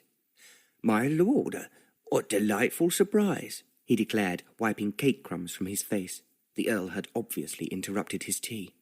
"No time for pleasant chit-chat," remarked the Earl, walking into the workshop, much to the amazement of the two workers seated at the bench drinking tea. "My lord?" they chorused as they jumped to their feet. "I am looking for Miss Melville. I believe that she was abducted outside your workshop this lunchtime. Did you by any chance see or hear anything?" The men shook their heads and remained standing. "Sorry, my lord," said Mr. Armstrong. "I have not seen her since she was here this morning, when she took away a sample of oak panelling to show you." "She never reached the castle," responded the Earl. "You are all certain that you did not hear or see anything. My coachman, Morton, was clubbed over the head and is now nursing quite a severe wound." "Goodness!" exclaimed Mr. Armstrong. "But we wouldn't have heard such a thing with the noise of the machinery in here. If we had the saw running, even gunpowder going off would have not disturbed us." "Thank you anyway," sighed the Earl, "and I am very sorry to have interrupted your tea. Good afternoon." Mr. Armstrong took him to the rear of the building so that he could view where Robina had last been seen. He walked over towards the smithy to talk to the blacksmith, but he had not seen anything, as he had been to the ironworks that morning to buy some materials. Grim-faced, the Earl returned to the post where his horse was tethered. "I will now find Robina, no matter what it takes," he vowed to himself as he climbed back onto Saladin. "Where to now, my lord?" asked one of his men. "We should split into groups," he said, taking charge of the situation. He had faced many dangers in India, and mounting a manhunt had been quite commonplace for him. But never in his life had a search mattered so much to him. "If anything has happened to Robina, I will never be able to forgive myself," he repeated over and over as his men formed groups and went riding off in search of her. At the Three Oaks Inn in the village, Laura and Ellis Hampton were emerging from their private room. They both held a look of the truly triumphant. "His lordship will be delighted with the way that you have conducted this affair." Laura smirked, diving into the small handbag that swung from her wrist. "Here is the next instalment of your fee. Lord Drury will pay you the remainder tomorrow morning, once the ceremony has been conducted." Ellis fingered the large notes lovingly. He planted a tender kiss on the bundle as he gazed lasciviously into Laura's eyes. "It's been a great pleasure doing business with you. I cannot think why I didn't come to you the moment my brother cut the purse strings." "It's of no consequence, Ellis. The important thing is that we have succeeded. Although I would have made certain I achieved my aim in the end, your intervention has brought matters to a much swifter conclusion than I had thought possible. You are sure she is safely locked up at the farm?" "Tied up like a suckling pig ready for the spit." "You have not harmed her too much, I hope, or laid a finger upon her. His lordship will not want to receive spoiled goods." Ellis caressed the side of Laura's face with his big square hand and let out a low chuckle. "Fear not. Her virtue has not been compromised, although I must confess, she is a pretty little thing." "Just curb your impulses, Ellis," she snarled. "Lord Drury is paying you well for your trouble." "I didn't know that he was an acquaintance of yours before now. Of course, I have come across him in London at the Gaiety Theatre. He and I are distantly related. When I married Sir Herbert, there were certain aspects to the past I wished to remain private. A certain filthy newspaper man found out a little titbit or two and attempted to blackmail me on the eve of my wedding. Thank heavens Lord Drury is a powerful, persuasive man." "With very deep pockets," added Ellis. Laura simply laughed and did not commit herself to a response. "Ellis, I will see you tomorrow morning. You will naturally be a witness?" "Naturally. I am looking forward to it." He moved towards Laura and planted a kiss on her cheek. "Now, I intend to have a few more drinks to keep out the cold before I return to that dreadful farm." "Have you fed the girl?" "No. Should I?" "We will both be in severe trouble if she tells Lord Drury that we mistreated her. I am concerned enough as it is that you have been forced to restrain her in the manner you described. You must take some food and drink back with you." Ellis curled his lip and ran his fingers through his hair in a dismissive gesture. "Very well, if you insist. I am certain the landlord will provide me with some bread and cheese." "Until the morning, then, Ellis," murmured Laura, casting him a sideways glance. Before she left the inn, she drew a long veil over her features and wrapped her thin cloak around her. The brougham was waiting outside for her, together with the faithful coachman she had brought from London when she married Sir Herbert. As she took up the reins, she cast one last look up at the window where she had her tryst with Ellis. Nothing can stop me now, she smiled to herself with a satisfied air. Nothing. With one slap of the reins from the coachman, the brougham took off up the road towards an empty Trentham house, with Laura ensconced inside, congratulating herself upon her own cunning and resourcefulness. Only a few miles away, Robina was still waiting for Ellis to return. Out of the dirty window she could see the sun dipping into the sky. It will be getting dark soon, she trembled. Her thoughts returned to the Earl. Was it true what Ellis said? She ruminated. He said it sounded as if I was in love with the Earl. I have had such little experience in the ways of the world. I always believed that I would know when I was in love, yet I have feelings for him that I cannot explain. She sat there solemnly watching the sun go down and examining her heart. If I had accepted his proposal when he first offered it, then I would not be in this terrible situation, she cried to herself, as a chill draught blew under the door. Why was I so stubborn? She was still tearfully berating herself when Ellis burst in through the door, a bundle in one hand and a bottle of beer in the other. The Earl was becoming increasingly desperate. He could see that the light was failing, and still they were no nearer to finding Robina. Lighted torches, he suddenly exclaimed as they circled the village for the 5th time. We must find some torches. They all regrouped and headed for the smithy where the blacksmith kept his fires burning constantly. The Earl found him busy shoeing an old cart horse, but he stopped work and brought them some torches. Not found her yet, then? He asked soberly as the men passed around the lit torches. No, we have searched every last barn and copse within a 5-mile radius. You have been to the woods above your castle? That was one of the first places we looked, and I am fast running out of places to try. Well, good luck, my lord. Send word when you find her. The Earl turned Saladin onto the road and rode on ahead of his men. As he approached the next crossroads, he noticed a stooped figure making her way slowly along the road. In the twilight, he thought he recognized something about the old woman's face. I say, he called, making Saladin trot alongside. The old woman looked up, and in an instant he saw who it was he suspected. Nanny, he shouted, I am so pleased to see you. Miss Melville has been kidnapped. Oh, cried Nanny, throwing her hands up to her face. This is terrible. What happened? All I know is that she was abducted in my carriage this afternoon. She was paying a visit to Mr. Armstrong's workshop when it happened. This afternoon, you say? Queried Nanny, stopping in her tracks. And she was in your carriage? Yes, he answered, leaning down to her. Oh, goodness.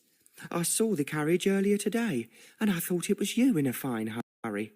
It was driving like the devil was on its tail, and it almost ran me over. I saw it go rushing up the lane by the thatched barn.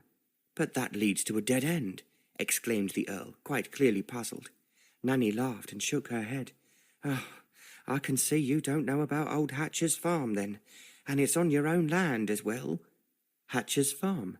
He queried, looking blankly at her in the flickering light of his torch. Yes, my lord. The old farm has been empty since the old man died about 10 years ago. Go right up the lane, and then you come to a track. It's just wide enough to let a carriage through, if I come to think of it. Follow the track for a mile, and then it twists through a small copse. Beyond that is the farm. Nanny, I could kiss you. Bless you. Bless you. You go and you save my Robina, my lord. I miss her so much since they dismissed me from the house. Dismissed? Robina did not say. Oh, Nanny, I cannot linger any longer. I must go and find Robina. I will return tomorrow and see if we cannot find you some employment at the castle, if you should so wish. As you know, Robina has been working with me there. Oh, thank you very much, my lord. Oh, good luck. Godspeed. The news spread quickly that the search party was heading off towards the crossroads and then up the nearby lane. The Earl gathered everyone together and addressed them. Listen carefully, men. The element of surprise is all important here. I now strongly suspect that Miss Robina is being held against her will at old Hatcher's farm. A murmur rose from the group. They shook their heads and looked puzzled. I confess that I, too, did not know of its existence up until now, but it's there at the end of the lane. We must be very quiet, and you should look to me for instructions once we get there. Is that clear?" "Yes, my lord," they chorused. The Earl raised his torch high above Saladin's head and spurred him into action. They headed off towards the crossroads and then fell into single file as they trotted up the lane. As the lane gave way to the track, the Earl and his men extinguished their torches. "We must not be seen from the house," he warned. "You will follow me." They set off again and followed the track. The Earl could make out both hoofprints and wheel marks in the dusty road. The men wound their way through the copse, and as they rounded the bend, they saw in the distance a light at a window. "It's the farm," said one. "Right, 5 of you will come with me. 2 of us will kick the door in, and the rest must stay close by, in case we need reinforcements. Does anyone have a gun on them?" 2 men nodded and patted their saddlebags. "Good. Only fire if you hear my command, or if you hear shots coming from inside. Is that clear?" "Yes, my lord." Taking a deep breath, the Earl jumped down off his horse and was soon joined by a big burly groom. Together they ran at the door and kicked at it with all their might. The door came flying off its hinges, and the Earl rushed inside. The first thing he saw was Robina tied to the chair, her cheeks stained with tears. "Darling!" he cried, taking a knife out of his pocket and cutting her bonds. "Robert!" she sighed, fainting into his strong arms as the ropes fell from her. "Who did this to you?" Robina was crying so much she could not speak. She clung on to the Earl as if her life depended on it, with her slender arms entwined around his neck. "Your own brother," she sobbed. "Ellis!" he screamed, horrified. "Where is he?" "I think he has returned to the inn. He came back for a while and gave me some food, and then he said he had to go out again." "The inn?" "Oh, Robert, he is in league with my stepmamma. She had him kidnap me so that she could force me to marry Lord Drury. A vicar is arriving first thing in the morning to marry us." "My brother is as spiteful as he is dissolute. Are there no depths to which he would sink in order to satiate his filthy appetites? He has not—" "No, Robert, he did not lay a finger on me. I would say he was under strict orders not to spoil me for Lord Drury." Robina found herself reddening furiously under her caked tears. The Earl gently helped Robina up. Through the window he could see that his men had brought the carriage out from the barn and had tethered the remaining horse to it along with one of theirs. "Ellis must have taken the second horse to the inn," murmured the Earl to himself. "You and you go straight to the police and have them arrest my brother Ellis. I don't think he will be difficult to apprehend. He is probably completely drunk by now." "You would have your very own brother arrested," whispered Robina as he returned to her side. He gently stroked her hair and face, gazing at her with such love in his eyes that it made her heart swell. "He has abducted the woman I love. Nothing is as good enough punishment." "Can you forgive me for being so stupid?" asked Robina. "Why do you say that?" asked the Earl. "Because I refused when you asked me to marry you. Oh, Robert, I have only just realized how much I love you. There, I have said it. I love you. I love you." He was laughing as he kissed her hair, her eyelids, and then her lips. "So, my darling, you have changed your mind and will marry me?" he sighed as they parted. Robina looked up at him and smiled. "Yes, my dearest Robert, I will." "Then you have made me the happiest man alive." They kissed again and again, and Robina poured her whole heart and soul into their embrace. "Truly, I have now found heaven," she decided as they nestled close.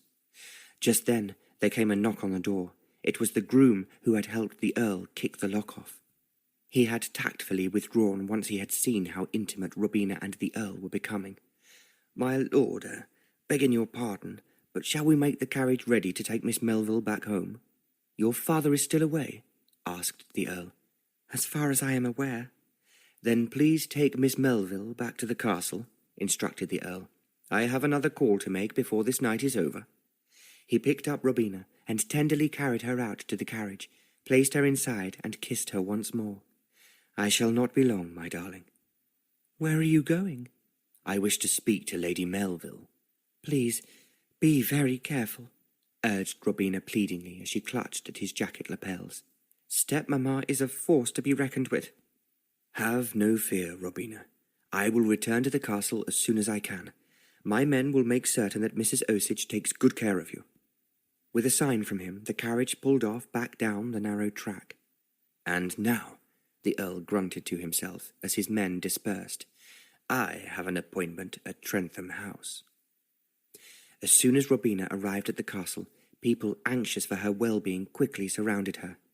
Mrs. Osage made a great fuss of her and took her immediately to the blue bedroom. She brought her an excellent hot meal, followed by a glass of hot milk laced with brandy. "Drink this now. It will help you sleep," said Mrs. Osage, shooing away the other servants. "I don't think I could close my eyes for a second," answered Robina, full of love for the Earl. "I am far too excited." Mrs. Osage gave her a knowing smile, one woman to another. "We will wake you up when his lordship returns home. Have no fear." With a smile, she sank back into the plump pillows and was soon fast asleep. It seemed she had only been dreaming for a short while when Mrs. Osage was once again standing over her and calling her name. "Miss Melville? Miss Melville?" Sleepily, Robina rubbed her eyes and yawned. "Robert, has he returned?" "Yes," replied Mrs. Osage with a broad smile. "His lordship has just arrived home. He is seeing to his horses and should be here very shortly." Robina climbed out of bed and ran to the mirror on the dressing table. Her cheeks were flushed pink from her sleep, and her hair was coming undone from the pins that had held it. She poured some water from the jug into the small china ewer on the nearby washstand and splashed her face. She was just feeling for the towel that she could dry herself with when she noticed that someone was in the room. "Mrs. Osage, would you be so kind as to hand me a towel, please?" she called. A towel was placed onto her outstretched hand, and she brought it up to her face at once. As she wiped the water from her eyes, she looked up to see that it was not Mrs. Osage who had handed her the towel, but her dear papa. "Papa!" she cried out, throwing her arms around his neck and kissing it. "My dearest daughter," he said with emotion in his voice, "can you forgive me for being such a fool?" "Papa, what is there to forgive?" He took her hands and led her to the sofa. They sat down, and she could see that he had tears in his eyes. "Robina, I have treated you terribly. You did not deserve to be pushed away and ignored in the way I did. I was consumed with grief, and then I came under the thrall of my new wife. I should never have permitted her to intoxicate me. Please say you will forgive me." By this time Robina too was in tears. She saw the way her father was pleading with her, and her heart melted all over again. "Papa," she murmured, taking his hand, "let's put this whole sorry episode behind us and start anew." "I would like that," answered her father. "And your stepmother shall not trouble you again for a while. I have sent her off on a very long tour of Europe, and told her that, whilst she was away abroad, she is to reconsider her behaviour towards you, and if she does not see fit to change her ways, then I will have no qualms in sending her packing. And as for this business with Lord Drury, there will be no further talk of marriage to him." "You would do this for me?" stammered Robina, shocked and delighted at the same time. "You are my own flesh and blood, and your mamma would be horrified at how I have forgotten that fact this past year. But no more. I am a changed man." They embraced once more, and Robina noticed that the Earl had quietly entered the room. He was smiling broadly at the happy scene in front of him. "And I have more news for you," he said as the two of them turned to face him. "This very night, Ellis has been arrested and will be charged by the police with abduction and seeking to extort money through menaces." "And stepmamma?" "Your father has decided not to press any charges against her. It would not reflect very well on his reputation if her name and his are dragged through the courts. Robina looked at her father and realized that he had not been informed of the exact relationship between Laura and Ellis Hampton. A discreet veil had been drawn over that particular part of the proceedings. And now, Sir Herbert, I have one last matter that requires your attention. The Earl walked over to Robina and took her by the hand. Smiling down at her, he began. Robina and I have grown very close to each other, and our relationship has blossomed into more than that of employer and employee. I have asked her to marry me, and she has accepted, and with your permission, we would like to be married as soon as possible. Sir Herbert jumped up and shook the Earl's hand warmly. My dear fellow, I cannot think of anything more wonderful. With you as her husband, I should know that she would be well cared for and cherished. And now it is time I took my dear daughter back home. We have so much to discuss, although I am certain that she will be returning to the castle to resume her duties as soon as she has recovered from her terrible ordeal. I will ask for your carriage to be brought round to the front of the castle, said the Earl, and you may take her home at once. Now, if you will excuse me, replied Sir Herbert, I will make arrangements for my horse to be brought back to Trentham House in the morning. With one last smile for Robina, her father rose and tactfully withdrew. As the door closed behind him, the Earl sank down on the sofa and pulled Robina into his arms. My dearest love, he sighed as he kissed her tenderly. The day that I rode into your stables at Trentham House was the most fortunate day of my life. If I had not done so, I might have never found you. And now I am to be married to the most beautiful girl in the world, and I have never been happier in all my life. Robina laid her head on his chest. I believe that Mamma has been looking down from heaven and smiling on us. Not so long ago, I was very lonely and confused. My papa did not seem to want me, and even Nanny was sent away. But now I have a whole new life in front of me. Please, dearest, might we find a place for Nanny at the castle? The Earl laughed and stroked her cheek. I have already spoken with your Nanny on that very subject. It was Nanny who led me to you, as she was nearly run over by my carriage when Ellis was driving it to the farm after he abducted you. I came across her while I was searching for you this evening, and she told me she had been dismissed. Of course we shall have her with us at the castle, for ever and ever, should you wish it. And when we have our own children, Nanny can help me look after them, suggested Robina, so contented and at peace with the whole world that she did not wish the precious moment to end. To think that I have now found you again after so many years of searching, and it was the tower itself that brought us together. It was my mamma up in heaven, replied Robina, her eyes cast skywards. She is never far from me, and I know that it was she who led us to each other. Darling, I shall love you forever and all eternity. You need never doubt it. And I will love you and adore you forever too, answered Robina, her heart soaring to meet his and their souls entwining. In this life and all the lives we still have to live, forever and beyond, he murmured, as they sank into a warm and everlasting kiss of love.